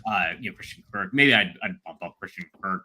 Yeah. If I was gonna do my lineups again, which I might not. So I don't know if this really moves the needle for me. The Browns defense is really good. So if it was an indoor game, if it was like a better matchup, then maybe I'd be like, "Ooh, I got to scramble and adjust for this Evan Ingram news." I think I had a handful of Evan Ingram lineups, and I'll probably just swap to like the next highest projected tight end in that lineup that makes sense. Just it doesn't move the needle for me a lot. I gotta make sure I don't have Evan Ingram on any of my season long teams. It kind of makes me like the Browns defense just a tick more. That's not major, but it's like if you're looking for defenses, right? We mentioned we kind of spread it out and whatever. It's like if we do knock the Jags offense a little bit without, I mean, Britton Strange is not Evan Ingram, and just a small little thing. But Neil, anything else to add on that one? Yeah, I think that you've largely said what I think. Like, I'm not trying to play Britton Strange just because he is coming into this role. It's a really tough game for Britton Strange. I guess I would add maybe a little bit of a bump to Brian Thomas, 72% rep participation last week. Maybe that goes up a little bit. He was, already targeted 4 times, tied for the team lead last week. So Evan Ingram only targeted 4 times last week, only 68% rep participation. So a little bit of an outlier game overall for the Jags. Nobody was that great last week, but you would think the offense condenses a little bit around the other stars would be my guess. So it does. It's a little bit of a boost to Brian Thomas. Christian Kirk, I like the call for the Browns defense, just a little bit better, but already a solid play. But yeah, I'm not like trying to play Britton Strange. Yeah. Brian Thomas, I think good. I'm glad that you shouted him out. Just a couple more games maybe to touch on, but one I know that John has mentioned a few times. I want to make sure everybody gets you guys takes on, but the Bucs won the week last week, right? But now we got to go from playing Washington to on the road at Detroit in the raucous environment that is a Lions home game. John, you've touched on this game a little bit, so let's get you going first. How are you handling this one for tournaments? Yeah, I think Ross St. Brown is going to be one of my highest owned wide receivers. The Bucs have a good rushing defense. Normally with the Lions, it's like they've got so many offensive weapons. They're one of those teams, right? I don't love playing Jared Goff because I don't know who to stack him with because they could be Jahmyr Gibbs, could be like a Montgomery game, could be Jameson Williams, Laporta. Like there's so many weapons. Like I don't necessarily want to go to the running backs in this game because the Bucs have such a good rushing defense and they have such a poor passing defense. And I think it just sets up very well for like a big Amon-Ra St. Brown game after Jameson Williams kind of stole the show last week. So love Amon-Ra St. Brown. I actually have more of him than CeeDee Lamb, and CeeDee Lamb is my 3rd highest owned wide receiver. So just keep that in mind. I could also see it being a Sam Laporta game. So the Lions have the highest applied point total in the week. I do like the Bucs and the ability for them to keep up too. So I think this could be a great game to target. I think it's like one of the top 3 game environments on the slate. But on the Tampa Bay side specifically, I like McMillan, but I have to admit I like his price maybe more than his role. But I like Chris Godwin for the price. I like Mike Evans if you can afford him. He's always somebody that's like under projected, but has this huge range of outcomes. Don't even mind Rachaad White. He is like a PPR scam artist. PPR scam, yep. Yeah. So these guys that get the receptions, 10-yard rush every time they get a reception and get stuff to the line of scrimmage, like that counts too. So love the game. Oddly enough, Rachaad White, I think, may end up being a little bit of not Kamara because it's not that level of PPR scam. But if Bucky keeps kind of outproducing him on the ground, rookie Bucky Irving, Rachaad was still just as bad as a runner as we expected last week. But also, I don't know if anybody watched that game. They left Bucky in for 1 pass block rep, and he got tossed through the air like he literally he got knocked off his feet. His limbs were flailing around while he was in the air because he's a little guy. That's Rachaad White's biggest value to this team is as a pass catcher and pass protection. So if the Lions are going to put up a bunch of points, I actually think these kind of spots, even though the Lions run defense is really good, it's like just go catch 8 balls, for Rachaad White. But Neil, what do you think about Lions Bucks? Yeah, so this would be probably my third favorite stack. It's right up there with the Cowboys. I like this one quite a bit. I think the Buccaneers defense a little bit banged up. The Lions already have the highest implied team total on the slate before we got all of the injury news finalized. So I think it's wheels up for Detroit in general. I'm with John. Amon-Ra St. Brown, my favorite of the group, looking like he's going to go a little bit overlooked. But there are several different ways that you can play it. I think if you want to go back to Jameson Williams, he looked really good last week. I think he might actually be a good NFL player. So I think you can go back to a cheap JMO this week. Sam Laporta fills that tight end spot. I think Goff I will be stacking. So stacking. This is one I mentioned it as you can triple stack this one. I think generally I'd rather just double stack it, but I think it's viable to triple stack the Lions in this one. I think, as I said, I'm more into the Lions than it sounds. The running backs on the Lions than it sounds like John is, just because I think the offensive line is so good that even against a tough run defense, I think just this offensive line is going to be really good, and these running backs are going to be able to do well against anybody, and it could end up being a great game environment just for a lot of runs for the Lions running backs. So I like all sides of the running backs in particular. Sorry, the Lions in particular. James Williams, Amon-Ra St. Brown, Sam Laporta, Jahmyr Gibbs, David Montgomery, all going to be parts of my lineups, and Jared Goff as well. And then on the other side of it, I think I'm soft fading Chris Godwin. Projects about the same as Mike Evans, but just as a result of that, you're getting a lot more ownership going to Chris Godwin than Mike Evans. So that is one spot that I'm sort of taking also a little bit of a PPR scam artist. Also yeah, a PPR scam artist. Exactly. Yeah.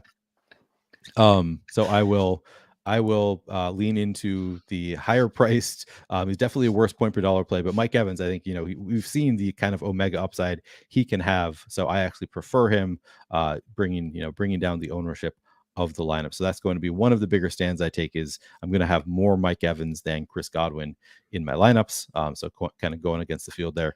Chris Godwin, a totally fine play. To be clear, it's mostly just an ownership thing. It's just last year he had one game with 25 fantasy points. Other than that, he was pretty mediocre most of the year. He didn't have like a huge fantasy seasons. I think we're expecting him to play more from the slot this year, to have more, short ADOT PPR scam type games. So he looks a little bit better this year, but I'm just playing it through. Well, if the field's all going to Chris Godwin, I'll go to the guy that we know has that omega upside, 3 touchdowns in a game, 100 yards, just can really put up a score that you need to have. And he's 7,500. So the price is not one that I really love targeting, but at this ownership, I'm going to go to more Evans than Godwin. And then McMillian, I think is a pretty solid play at 3,600, 65% representation last week, 3 targets. Very much in play for me as just not my favorite. There are cheaper guys that I like better than him, but he was one catch away from having a really big game if they had just been able to capitalize on a big play last week. So he almost had 3. I believe he drew a PI on one that the defender tried to tackle. I'd have to remember, but his first target should have been a touchdown, and then he dropped one, right? He dropped a long one, then he eventually caught the touchdown. So the roll wasn't that good from a pure raw volume perspective, but I think he's just good. I think he's a really good football player. And you can't double him because there's Mike Evans on the other side and Chris Godwin in the slot. My one maybe unique take, this is very much a flannel take, I guess, is the Lions defense. I'm really into the Lions defense in this one. One of my kind of coming into the season takes was their front is awesome, and it was awesome last year. You saw Aiden Hutchinson last week and Anzalone and these guys. I think up front, they're one of the best in the league. Last year, they got destroyed in the secondary because they had no talent in the secondary, and everybody just threw all over them. They made a lot of investment in the secondary. I think we saw, Cooper Kupp caught a lot of passes. He was not very efficient. The pass game was not very good for the Rams efficiency wise. And the Bucs right tackle is out for this game. I think their offensive line is mediocre at best, and they lost a starting tackle, which, by the way, is who Aiden Hutchinson lines up over the top of. I think the Lions are going to have as much success as you guys do, and then play with a lead and get after Baker Mayfield and the Bucs. I like the Lions defense quite a bit for tournaments. All right, we got a few more minutes before the next show starts to join us. I want to just bounce around super duper quickly. Any of these games, if I say one of these games, guys, do the hit the buzzer and tell me if you want to stop specifically, from a game environment or anything like that. We talked a little bit about Ravens, Raiders, Panthers. It feels even disgusting to say Panthers. Yes. Chargers out Buzz. I knew Neil was going to buzz me on the worst game of the day. Yeah, of course I'm going to buzz you on that game. I mean, it's just a bad. It's the chaos game. I love when bad offenses meet bad defenses. Usually something will emerge from it that's going to be a beautiful thing. I'm leaning into Lad McConkey a little bit. I think 75% rope participation last week saw, I think, 7 targets just immediately in a very good role, not only playing from the slot, playing from all over. So I'm leaning into Lad McConkey immediately against that soft defense of the Panthers. We already talked about J.K. Dobbins as a play. I actually think Josh Palmer is somebody that will be in my lineups as well. I had started leaning more on Lad McConkey because I thought Josh Palmer might miss the game, but it sounds like he's good to go. I don't know if he's going to be limited or to what extent. I still think that he is in play at, like, he's going to be coming in at virtually 0 ownership. So I don't hate. I should say I'm going to play some Josh Palmer, but I'm more into Lad McConkey just because I don't have those same concerns about maybe being limited, and I don't think anybody's going there anyway. So just go to the somewhat safer option when nobody is going to either of them. But I might even play some Justin Herbert, do some sacks here or there. Probably not going to be a huge point of emphasis for me, but I might have a little bit there. And then, man, Chuba Hubbard was so bad last week. I don't know if I can do it. I've been thinking about it. Like, do I want it against this Chargers defense that is not very good, historically kind of a run funnel defense? Yeah. But Chuba Hubbard was just so bad that I don't know if I can do it. Yeah, it's tough. I said we're gonna run down these games, and we also have to give our John. Did you build us a lineup last week? How did we do? I feel like went fairly well. We did okay. We would have done better if I had put Alec Pierce in instead of Diamond Brown. That's why we let you build it. That's why we let you build the team. So he deferred to us. Yeah, don't defer to us. If you put Diamond Brown in over Alec Pierce last week, I would blame you, not myself, for talking about it. On that note, in order to defer to you guys, so let's say, because I think we both liked Kyler Murray. Are we okay putting Marvin Harrison in, and the lineup ends up looking a little bit funky? But the goal is to avoid last. So, well, we got to play the guy who had 1 catch for like 4 yards last week. If we're trying to avoid last, that's if there's anything I learned about Brown. Yeah, yeah. Oh God, that is exactly right. I did just want to hit that game really. My last shout is that game. I mentioned I do think the running backs are my favorite play. Like, both of the running backs in that game are my favorite plays. But you guys have hit Wandale. There's Malik Neighbors. Terry McLaurin was pretty popular last week, and now everybody's nope. Okay, we saw what we needed to see. He actually almost hit 2 like 70-yard touchdowns. Terry McLaurin did last week. So I think that there's like flop lag kind of for both of these teams. Obviously, Jaden Daniels is a fantasy scam, not a PPR scam, but he runs so much. I just wanted to shout that game out. Anything on Malik Willis is starting for the Green Bay Packers, but the Colts do have a bunch of defenders out, and Justin Fields. Obviously, we're getting Justin Fields part 2. Anything on those games? I'll just throw out, I think Anthony Richardson and running it back with Josh Jacobs is a milli maker lineup that I'm going to be playing some of. It's not crazy to think that the Packers are just going to run Josh Jacobs, given their situation. And so everyone wants to load up against Malik Willis. Well, maybe Josh Jacobs just has a great game. So if this game environment takes off, and it can, you should always play some Anthony Richardson. I don't mind the idea of maybe Anthony Richardson pairing him with a receiver. I don't know, Alec Pierce, and then playing Josh Jacobs. That is great. I was just going to mention we got to hit our final hot takes. We'll bring in the Crunch Time crew, and make sure you hit that like button. We appreciate every thumbs up that you can give us. Just take one quick second and hit that like button. But 530 Reacts, you asked the question of the day. on our way out or on our transition out and crunch times transition in. Every single week we'll give you what's going to win the Millie Maker on DraftKings or FanDuel or what have you. Our hot take tournament takedown. John, let's start. We started with Neil last week, but I think you hit the stone cold nuts on this take last week. So kick us off. Yeah, I think the best game environment probably is Rams Cardinals. In terms of the quarterback, I think Kyler Murray is going to score better. He's the home quarterback. He gets the rushing potential. I love the idea of pairing him with Marvin Harrison. Like, you got to figure out a way to get like one of Cooper Kupp and Kyron Williams into the lineup, and then just Kyler Murray and Marvin Harrison. Neil? I think both Cooper Kupp and Kyron Williams make it into the winning lineup. Oh, spicy. I like this one. I'm just going to toss I don't know where you guys are going to save your money with this team that we're putting you on here, but CeeDee Lamb. CeeDee Lamb is going to go absolutely nuclear and remind us of how good CeeDee Lamb is. But let's go ahead and bring in the crunch time folks so we can get their good takes and trump my bad takes.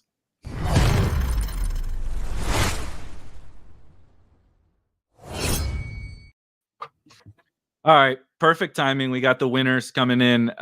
We doled out a bunch of winners last week. Will and Brit, I made sure to bring us down with flag planting a 0 target wide receiver just to keep everybody on their heels. But Brit, I know I see the scores. I get the notifications. I need the top priority Brit Devine week 2 bet.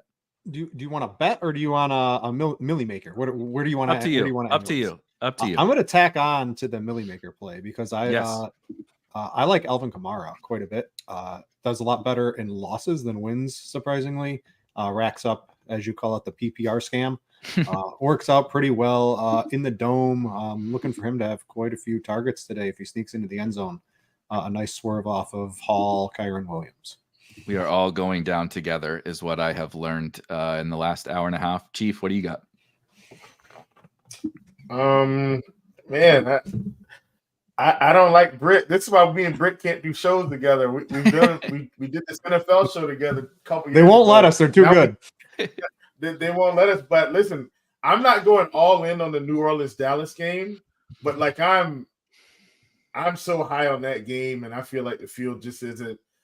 The dangling carrot is Cooper Kupp, and it's good chalk, and the dangling carrot is the Bucks Rams game. And oh, by the way, New Orleans Dallas is one of the fastest paced games projected on the slate, and it's not getting a whole lot of ownership. So I'm pairing up Dak with CD with a whole lot of Kamara on the other side, and let's see what happens.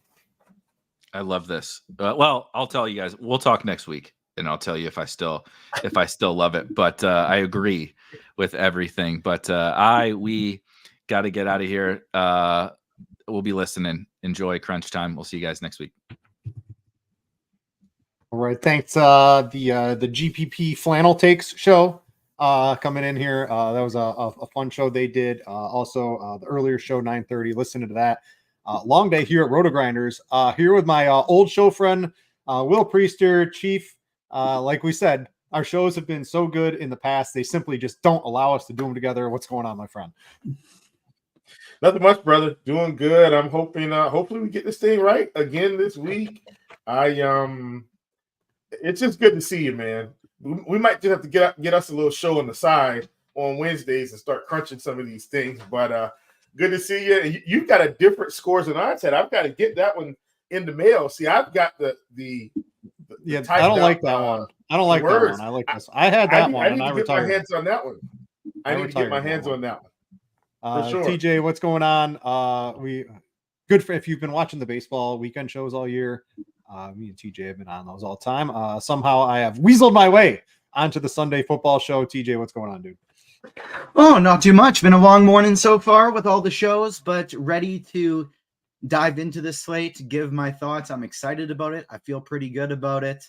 Soon as we're done off here, I actually have the Agents of Fandom have a booth at a local convention here. So I got to go straight from here to that. And I'm going to be watching football on my laptop while greeting people there. But exciting football slate today and looking forward to diving in.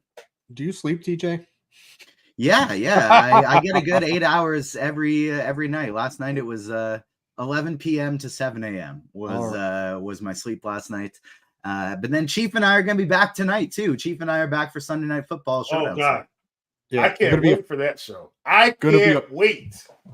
Gonna be a fun night game too. Fun slate. If only it was 10-3. If it was like 9-4 or 8-5 in the red zone, would have been good. But that Chiefs game's late. At least they have that one going for us. A couple exciting games. Let's get into this DFS slate. I've got some scores and odds bets. I posted a couple this morning. I've got some good ones. I'll get into that as well. First thing I need to do, hit the like button. Lots of you watching helps other people find us. If you like the shows here at RotoGrinders, click that. It helps support us. Let's get into quarterback tournament takes. Will, I'm going to start with you. So you liked that Cowboys Saints game. Dak, historically, much better at home. CeeDee Lamb, Brandon Cooks. There's no Jake Ferguson. This is going to be a very concentrated offense. I have 3 tournament teams. I'm playing a lot of different contests. I do have a Dak Prescott team with some of these aforementioned guys. Where are you on them? And then what are you looking at in general today? Yeah, for sure. So Dak and Derek Carr are, big time targets for me. That's not to take anything away from a cheap Baker Mayfield at 5,900. Like I don't want to bury that, but I think Derek Carr is a little bit cheaper than Mayfield, and I feel like they're in the same situation today, on the road in a dome against what we consider to be a better team, at least on paper, and they should be playing from behind at some point. And if so, then that means these quarterbacks are eventually going to have to air it out.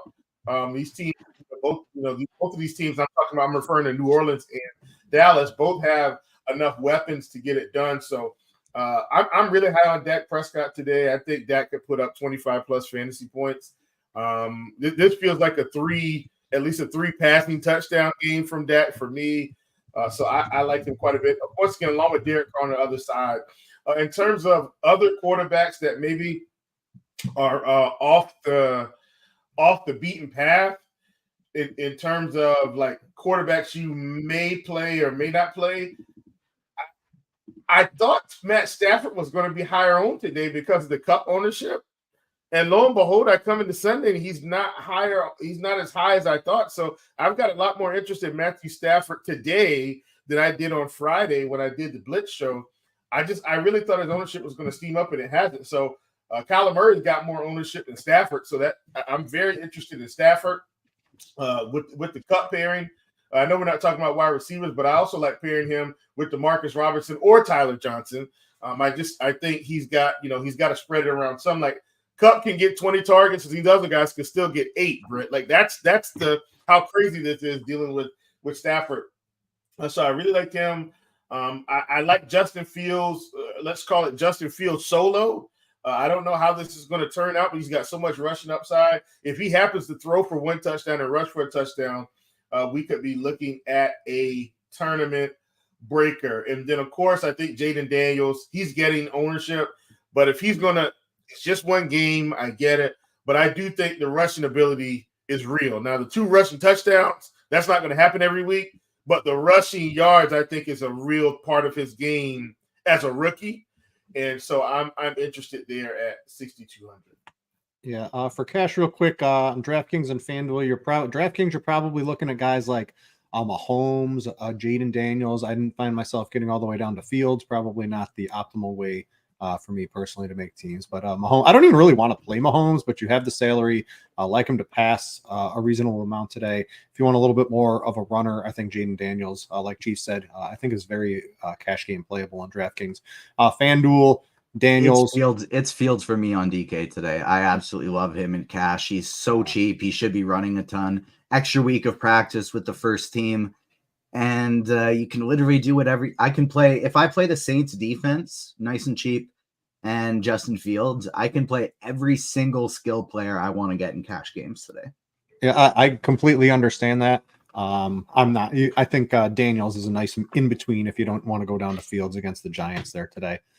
So you like Fields for cash. What about tournaments, TJ? But it's very hard, right? Because he's only throwing to George Pickens, maybe a little bit Freiermuth. Trying to get to them in tournaments, I don't know, probably not my ideal way to go.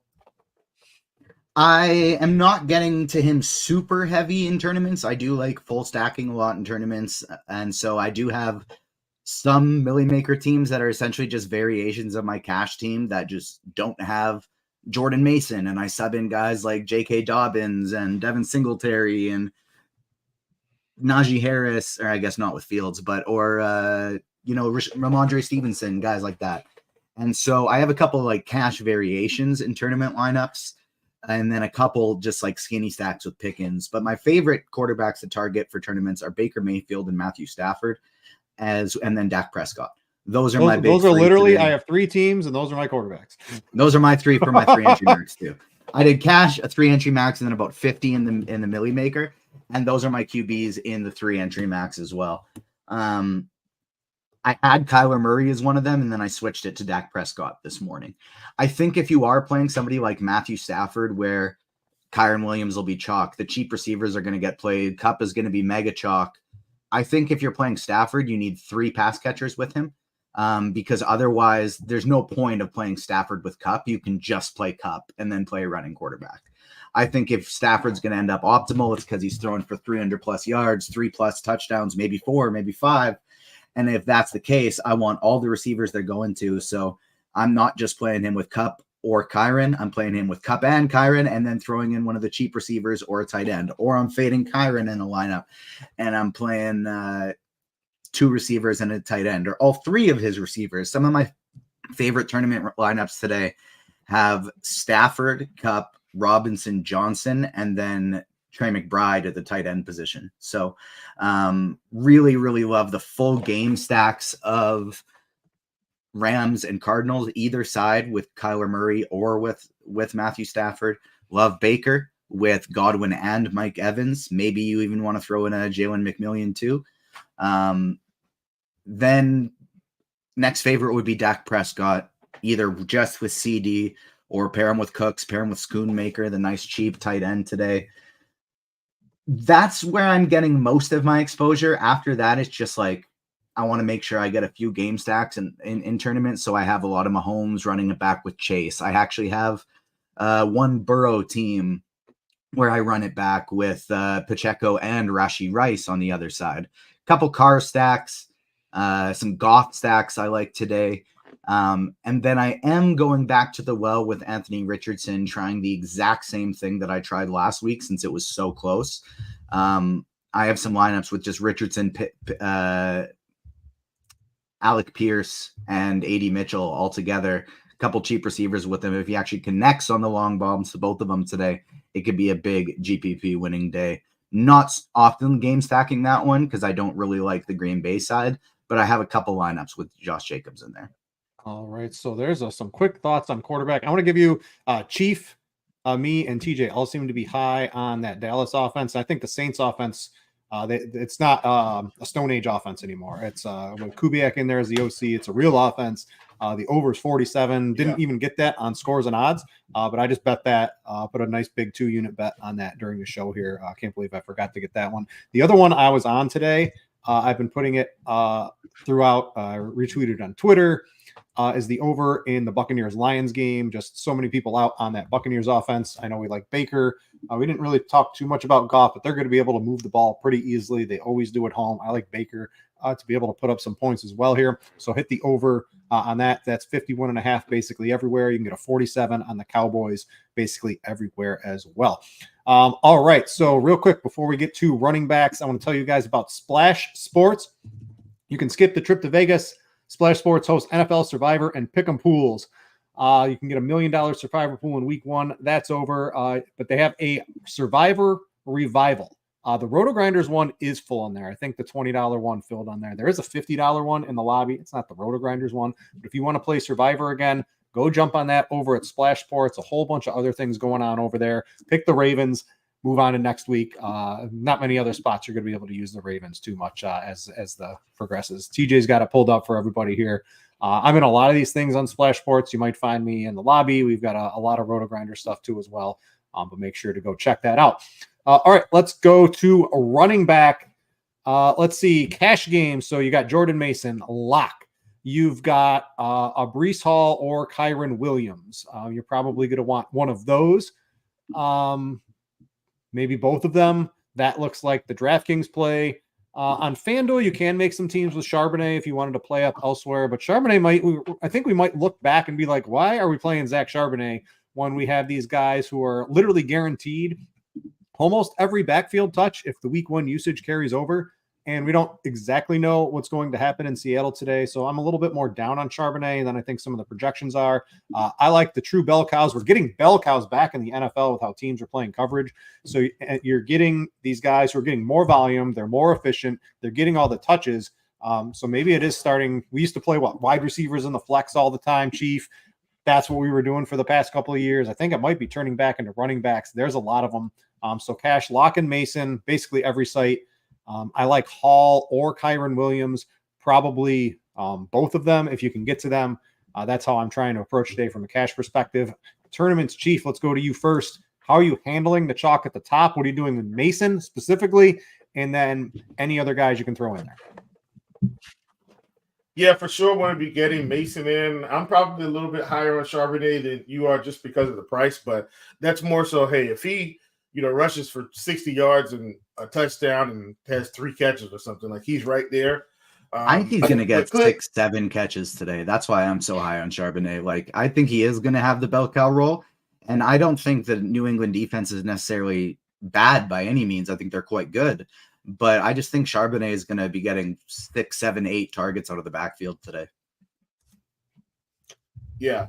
I don't hate that call at all. I don't know if he gets 7 catches, but I like him a little bit better than Brit. But Kyron obviously at the top. I think Kyron's picked up some steam. Kyron wasn't nearly as high owned on Friday when we were kind of on a different show, on the Blitz show. But now his ownership is picked up here, and I think for good reason.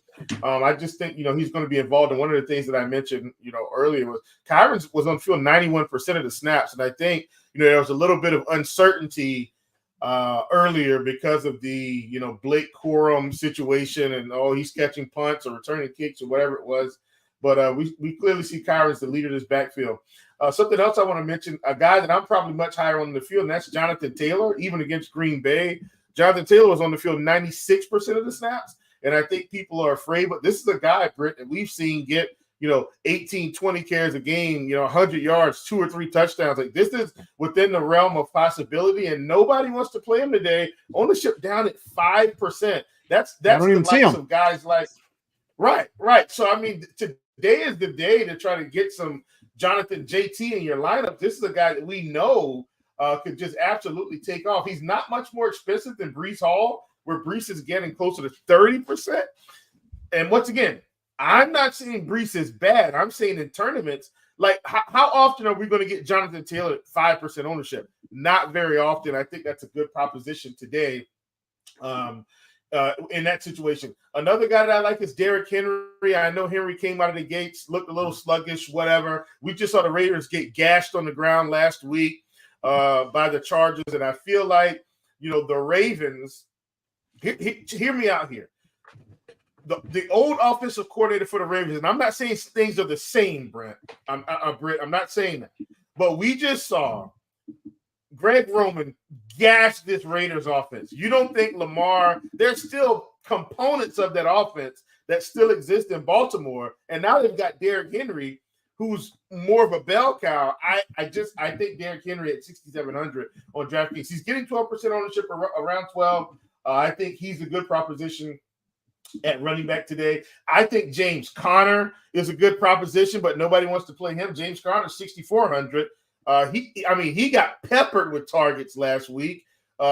This should be another game, where they can score some points. So I really like him. And then in terms of Jordan Mason, I know you asked me about that first. I'll address that now. Last week I hit the lock button on Yoshavas, and he was much more uncertain. This week I'm just hitting the lock button on Mason. He's much more of a sure play than Yoshavas was.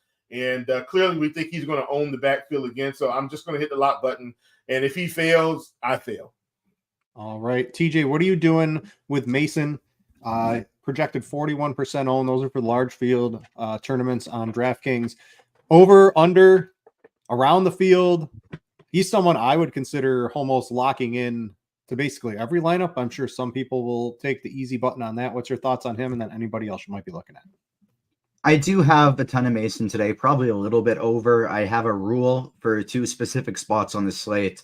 I want at least one of Mason and Debo in every single lineup. I'm okay with fading Jordan Mason because there are a lot of other good running backs on the slate, but I want to either have Debo Samuel in that lineup alone or have it be a Purdy full stack. Every other lineup is going to have Mason if it's because if it's not going to be him, it's going to be Debo or it's going to be Ayuk, Kittle, etc. And so I don't think today is going to be a day that I think I might have one lineup that is Minnesota defense and no San Francisco players. But other than that, I don't think San Francisco is going to be getting shut out by any means. So I'm okay with playing them together, but I want at least one of Debo and Mason in every lineup. And I want at least, same thing, okay with playing them together. I actually agree with Neil from the last show that said both of these guys will be in the winning lineup. I want at least one of Kyron Williams and Cooper Kupp in every single lineup. Most of my lineups have both, but I want at least one of those guys in every single lineup. So Williams and Mason are the two that I'm highest on. Like I mentioned when Chief was talking, when I so rudely cut him off in the middle of a sentence, I really like Charbonnet too. Where I'm a big fan of him today. I think he's going to catch a lot of passes. Big discrepancy in his projections depending on where you look. I think he's projecting for like 15 points, whereas he's just on the RotoGrinders projections where it's like, he's in the discussion for cash. He's a fine tournament play. I think he's the fourth highest raw point projected scorer in the Blitz. And so I don't really want to fade him when that's looking so high, when the low end of his projection is, he's a good play. The high end of the projections is he's just as good of a play as Jordan Mason almost. So I'm going to be playing him in cash, and he's in a ton of my lineups as well. I like Pacheco. I like Breece Hall when I can get to him. I just find a tough time paying up $7,400 a lot because I would just way rather just play Cooper Kupp at that same price. I like Ramondre Stevenson. I like James Conner. And then some cheap options like Ford, Devin Singletary, J.K. Dobbins are all options I like. Brian Robinson as well for tournaments.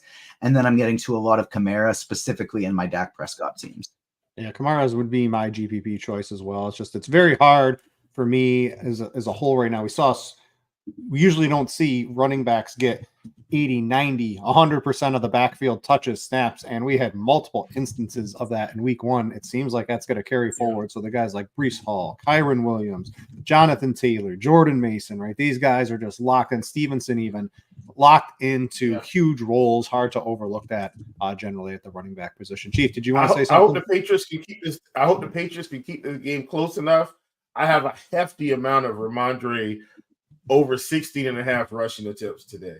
A hefty amount. I'm big out. Seattle was one of the first things I wrote up this week for on Scores and Odds, the spread. I was hoping Walker would play. He said he was good. That kind of came back to bite me. We'll see. Charbonnet. Running backs don't matter too much to Lions unless you're Christian McCaffrey. But does Christian McCaffrey even matter? I guess we'll find out if Mason can keep this going. All right, we'll talk about wide receivers in just a second. I got to tell you guys about the Favorites Pod contest. If you're looking for a Plus EV contest this season, our friends over at the Action Network have one for you. Their podcast called The Favorites is bringing back their free NFL Pick'em contest this season. It's free to sign up at favorites.actionnetwork.com. 5 picks against the spread every week, cash prizes for the top 10 finishers. And again, it's totally free to play. Go check that out at favorites.actionnetwork.com to sign up. All right, receiver for me, pretty simple this week. Cooper Kupp, yes. Debo Samuel, yes. Debo Samuel's like a wide receiver 2 and an RB2 wrapped into one spot. Absolute cheat code, way too cheap everywhere around the industry today. You've got Rashee Rice, I think is pretty good. That leaves some spot. You need a cheap guy on DraftKings too. We'll see who the favorites are. A Lazard. If you can get up to Mitchell, what is he, 4,000 with Josh Downs out? I mean, he was, a couple errant throws away from like 3 touchdowns last week. I think he's reasonably in play too. We'll see what the guys like for cheap wide receivers. TJ's first here. Is there I'll dive in now, Brit. You're cutting in and out quite a bit, so I'm gonna cut you off here and just start going. But the receiver position, Kupp, Samuel, Rice, those are my favorites by far. The beautiful thing about playing Justin Fields in cash is I can play all 3 of them. I see somebody asking in chat right now, Debo or Rice more for cash. I like Debo more for cash today. But I think both of them are absolutely phenomenal plays. Lamb would be the next guy. The beautiful thing about playing Fields in cash is I can play Cup, Samuel, and Rice all together. I don't have to go to one of the cheap guys. Of the cheap guys, my favorites are the Rams by a lot. Tyler Johnson and Demarcus Robinson, 4K and 3,300, whatever price point you need. But they are my favorite cheap guys by a fairly wide margin today. I like myself the receivers in the Tampa Bay Detroit game. So trying to get to a lot of St. Brown and Jameson Williams, trying to get to a lot of Godwin and Evans today. Yoshivas and Lazard, basically full fades for me. Yoshivas I'm playing in my cheap stacks, but that's about it. Lazard I have in 0% of my lineups. I don't think he's needed today at all. I think there are way better options. I think that basically covers it for my main targets. I really like Ayuk and even Jawan Jennings in Brock Purdy stacks if you want to try and fade Deebo Samuel, or if you want to try and fade Jordan Mason. I really like the Purdy with Brandon Ayuk and Jawan Jennings routes, and then Justin Jefferson. We're playing a lot of Jordan Mason. We're playing a lot of Deebo Samuel. I think Justin Jefferson makes an awesome run back in that game.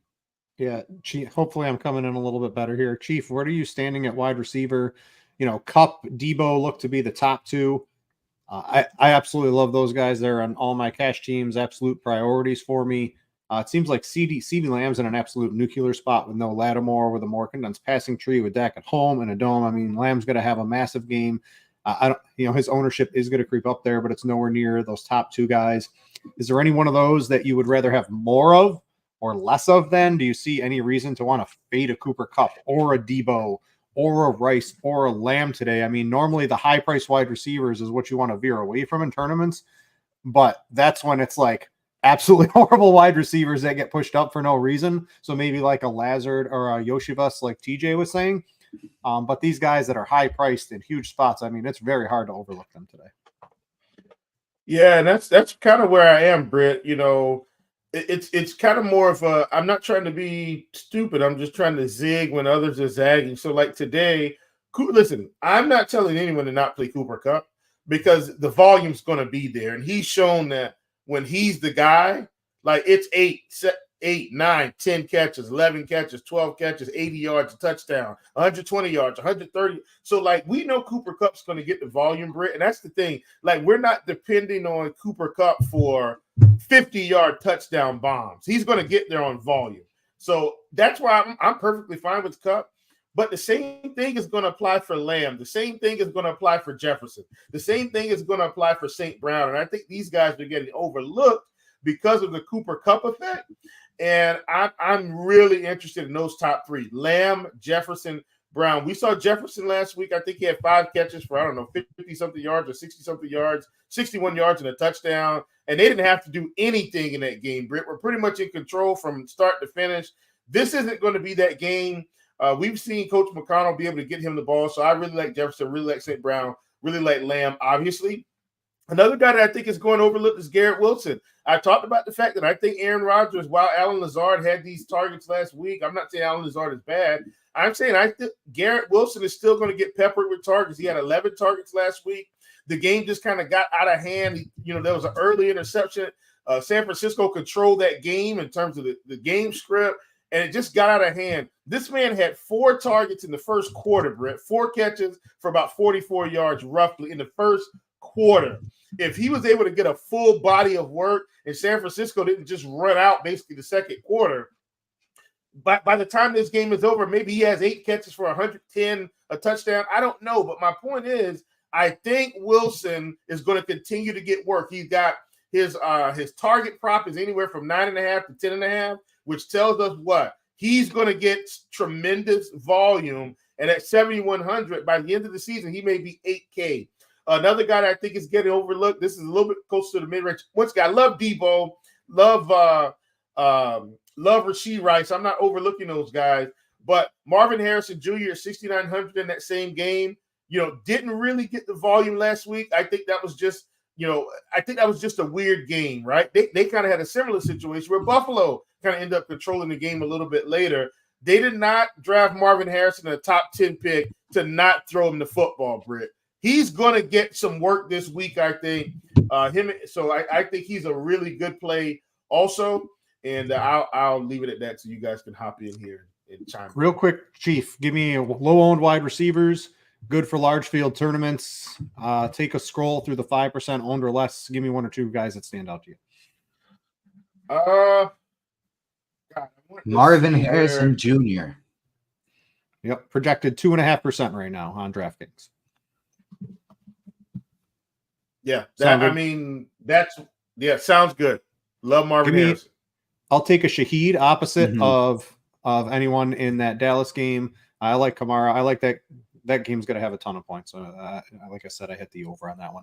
All right, real quick, if you want to play around with Lineup HQ, like we have here, get access to the articles. You can get NFL RotoGrinders Premium. It's on sale. You can get your first month for $15 off. You can get yourself a 6-month combo subscription for $470. That saves you $250 over buying 6 months individually. If you want just a month of RotoGrinders Combo Premium, get you the Sims and all of that fun stuff too. That's $120. If you want a 3-day run, maybe a little bit too late to get it for football unless you're playing all the showdown and all of that fun stuff a little bit later in the day. But you can get 3-day pass for $19.99. If you want to check out this, get the articles, get all the tools here at RotoGrinders, maybe for next week. Make sure to check that out. Going to tight end, the chalk play. There's basically two plays. There's Colby Parkinson if you're paying down. And we've got, oh my goodness, I can't believe I forgot Trey McBride's name. So Trey McBride, if you want to spend up, got a lot of targets last week. Marvin Harrison didn't. Maybe that switches around a little bit. That's what the Bills do. That's why Tyreek Hill didn't have a big game. So Marvin Harrison didn't have a big game. They stopped those outside receivers from running deep routes. That's what the Bills do. I don't know. I think I might be a little bit lower on Trey McBride than the projections, but he's probably definitely the high price tight end I want to use. I'm personally in cash. I believe I'm using Parkinson everywhere to get everything that I like today on FanDuel. A guy like McBride is much more attainable than I think on DraftKings today for cash. TJ, to you, what's your thoughts on all of that? Who are you looking at? Yeah, unfortunately, I kind of do think the top 5 highest owned tight ends are essentially the top 5 tight ends on the slate. Parkinson and McBride are who I'm getting to the most by far. I like Brock Bowers at that price tag. I think Akins is totally fine. Likely is totally fine. Mike Gesicki at 3,100, somebody I like a decent amount. Schoonmaker is getting into my Dak Prescott stacks today.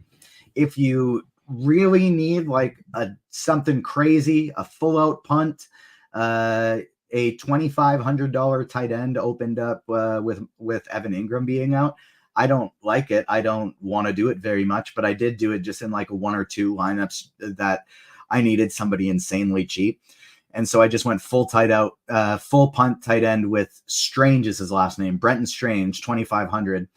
He was a pretty high draft pick, and now he's starting at 2,500. It's pretty close to the same situation as Schoonmaker. And so I have a couple shots on him, but for the most part, it's Parkinson and McBride for me. And then outside of that, just guys in my stacks. Yeah, Schoonmaker is the nice swerve. I mean, he's projected from the RotoGrinders projections 1 fantasy point less than Parkinson, but at like 90% of the ownership, right? So much less ownership on that. So that's a little nice swerve. Strange. I don't know if I'd go to Strange. If anything, that'd be more Christian Kirk. I like the short passing game. I don't have enough lineups to get Christian Kirk into him, but he is a late addition to a pool if you're trying to find somebody to me personally. Will, what are you looking at tight end? I'm looking at Travis Kelce. He's getting tremendously overlooked. Everyone wants to play McBride for good reason, or go down to the cheap guys. I'm not saying McBride is bad. I personally have McBride in my main lineup on FanDuel, partly because I'm running it back on the other side of Cooper Kupp, just to give you guys an idea. But I think Travis Kelce is the tournament play here. I mean, he's not getting any ownership, and he could easily, Britt, get 10 targets today. Like, I know Worthy's there. I know Rashee Rice is his main receiver, but Travis Kelce didn't just fall off of a cliff. Like, big games are going to be coming. And I just think, once again, this is just me saying in weeks where guys like him, Jonathan Taylor, these bigger production guys are getting overlooked. I just think I want to get some of them in my lineups higher than the field. So just want to mention Travis Kelce because I think he's going overlooked today.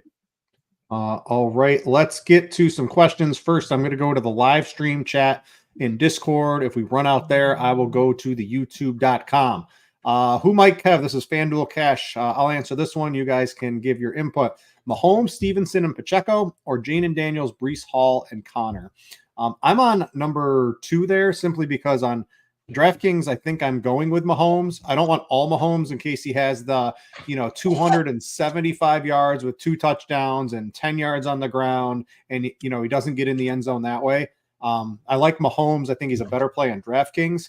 So I'm not going to play him on FanDuel. And I love Breece Hall. So Daniels, Breece Hall, Connor for me on FanDuel. And Gregorius want to know DraftKings Cash, Mahomes, Lazard, and the Lions, or Fields, Dobbins, and the Saints. So TJ, we'll probably duke it out on this one a little bit. You would probably be on Fields, Dobbins, and Saints on that one.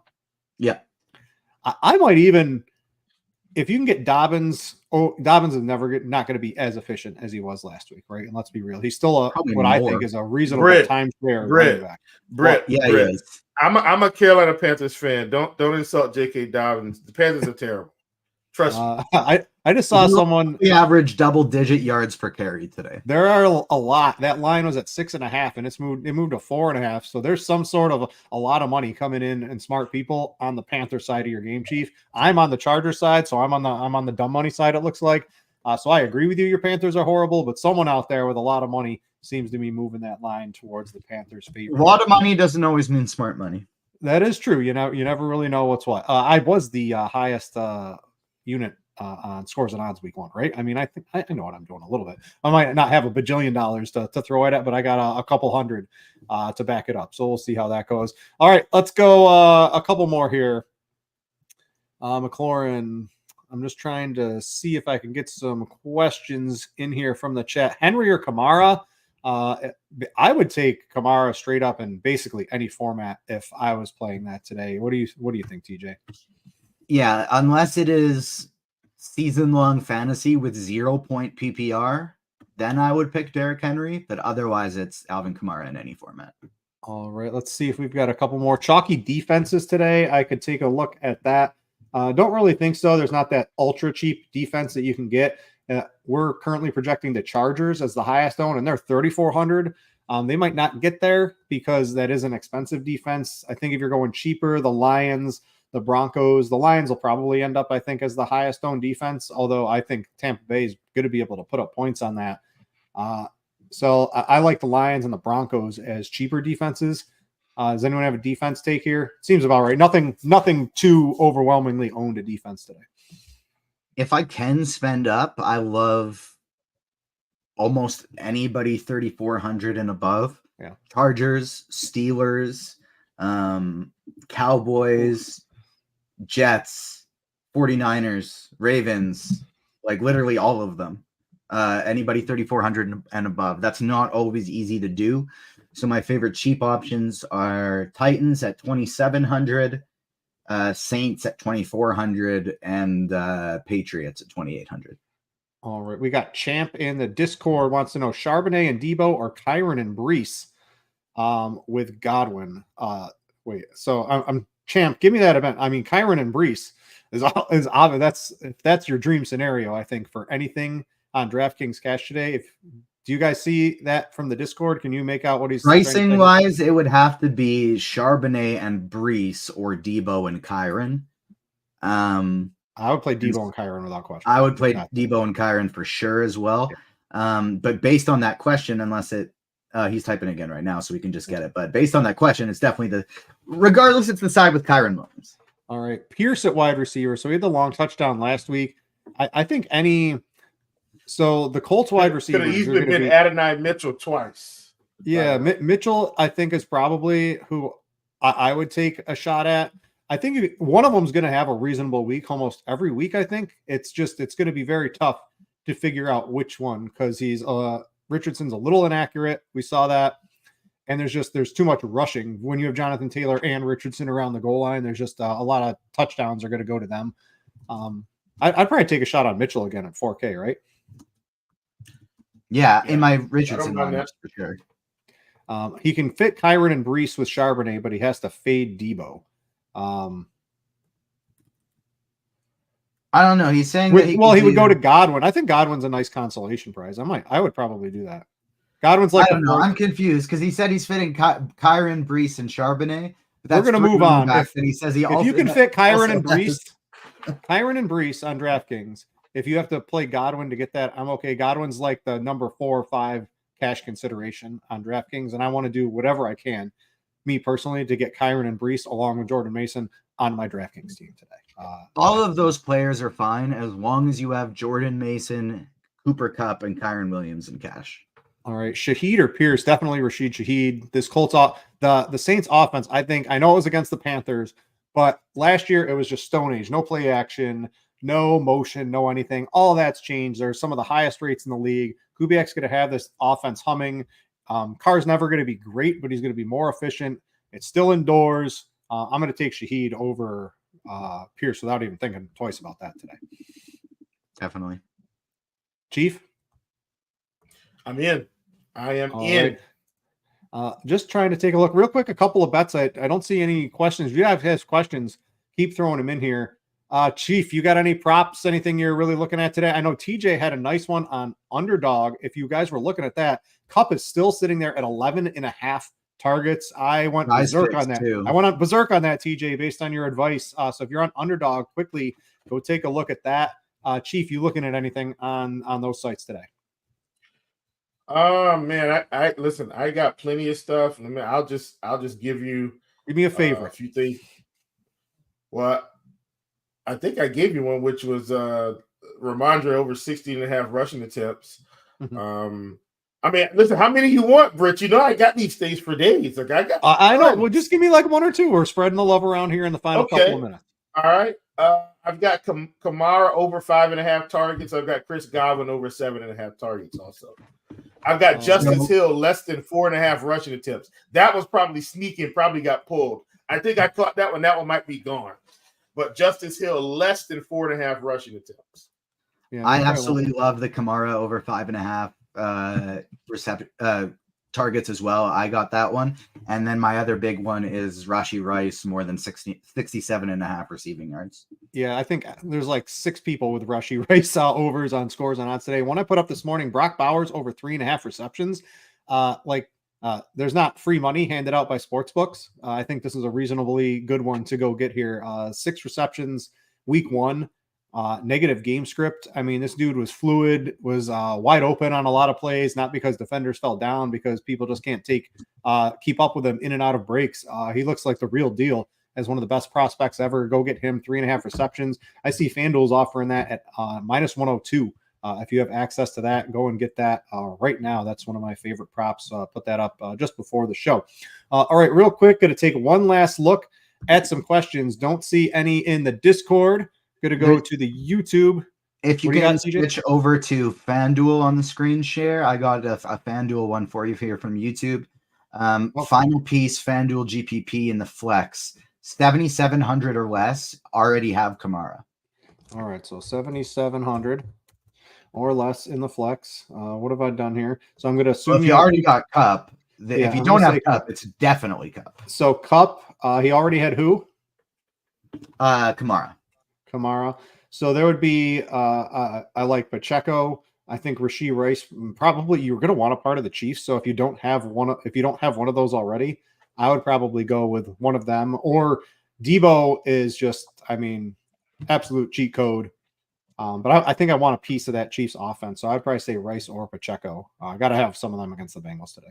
Yeah, if Mason is in your lineup, I would go Pacheco. If Mason is not in your lineup, I think you have to go Debo.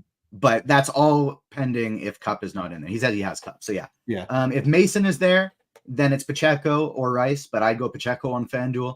And then if Mason is not there, it's Debo. All right. So it is lineup block. It's lineup block. I know TJ has to go real quick. Let me see from the 4:00 games. I'm on Kansas City. The spread in that one, like them to have a huge game. If you can get Cortland Sutton over receiving yards, if it's anywhere between up to, say, like 40.5, go take Mr. Cortland Sutton. And Cooper Kupp targets on underdog for the late game there. That sounds like a couple of bets you can get in on that. Other than that, it was a pleasure coming in on the show to round out the day here on Crunch Time. Will, always a pleasure doing a show with you. TJ, same to you. I'm Britt. Thanks for watching, everybody, and we out, you.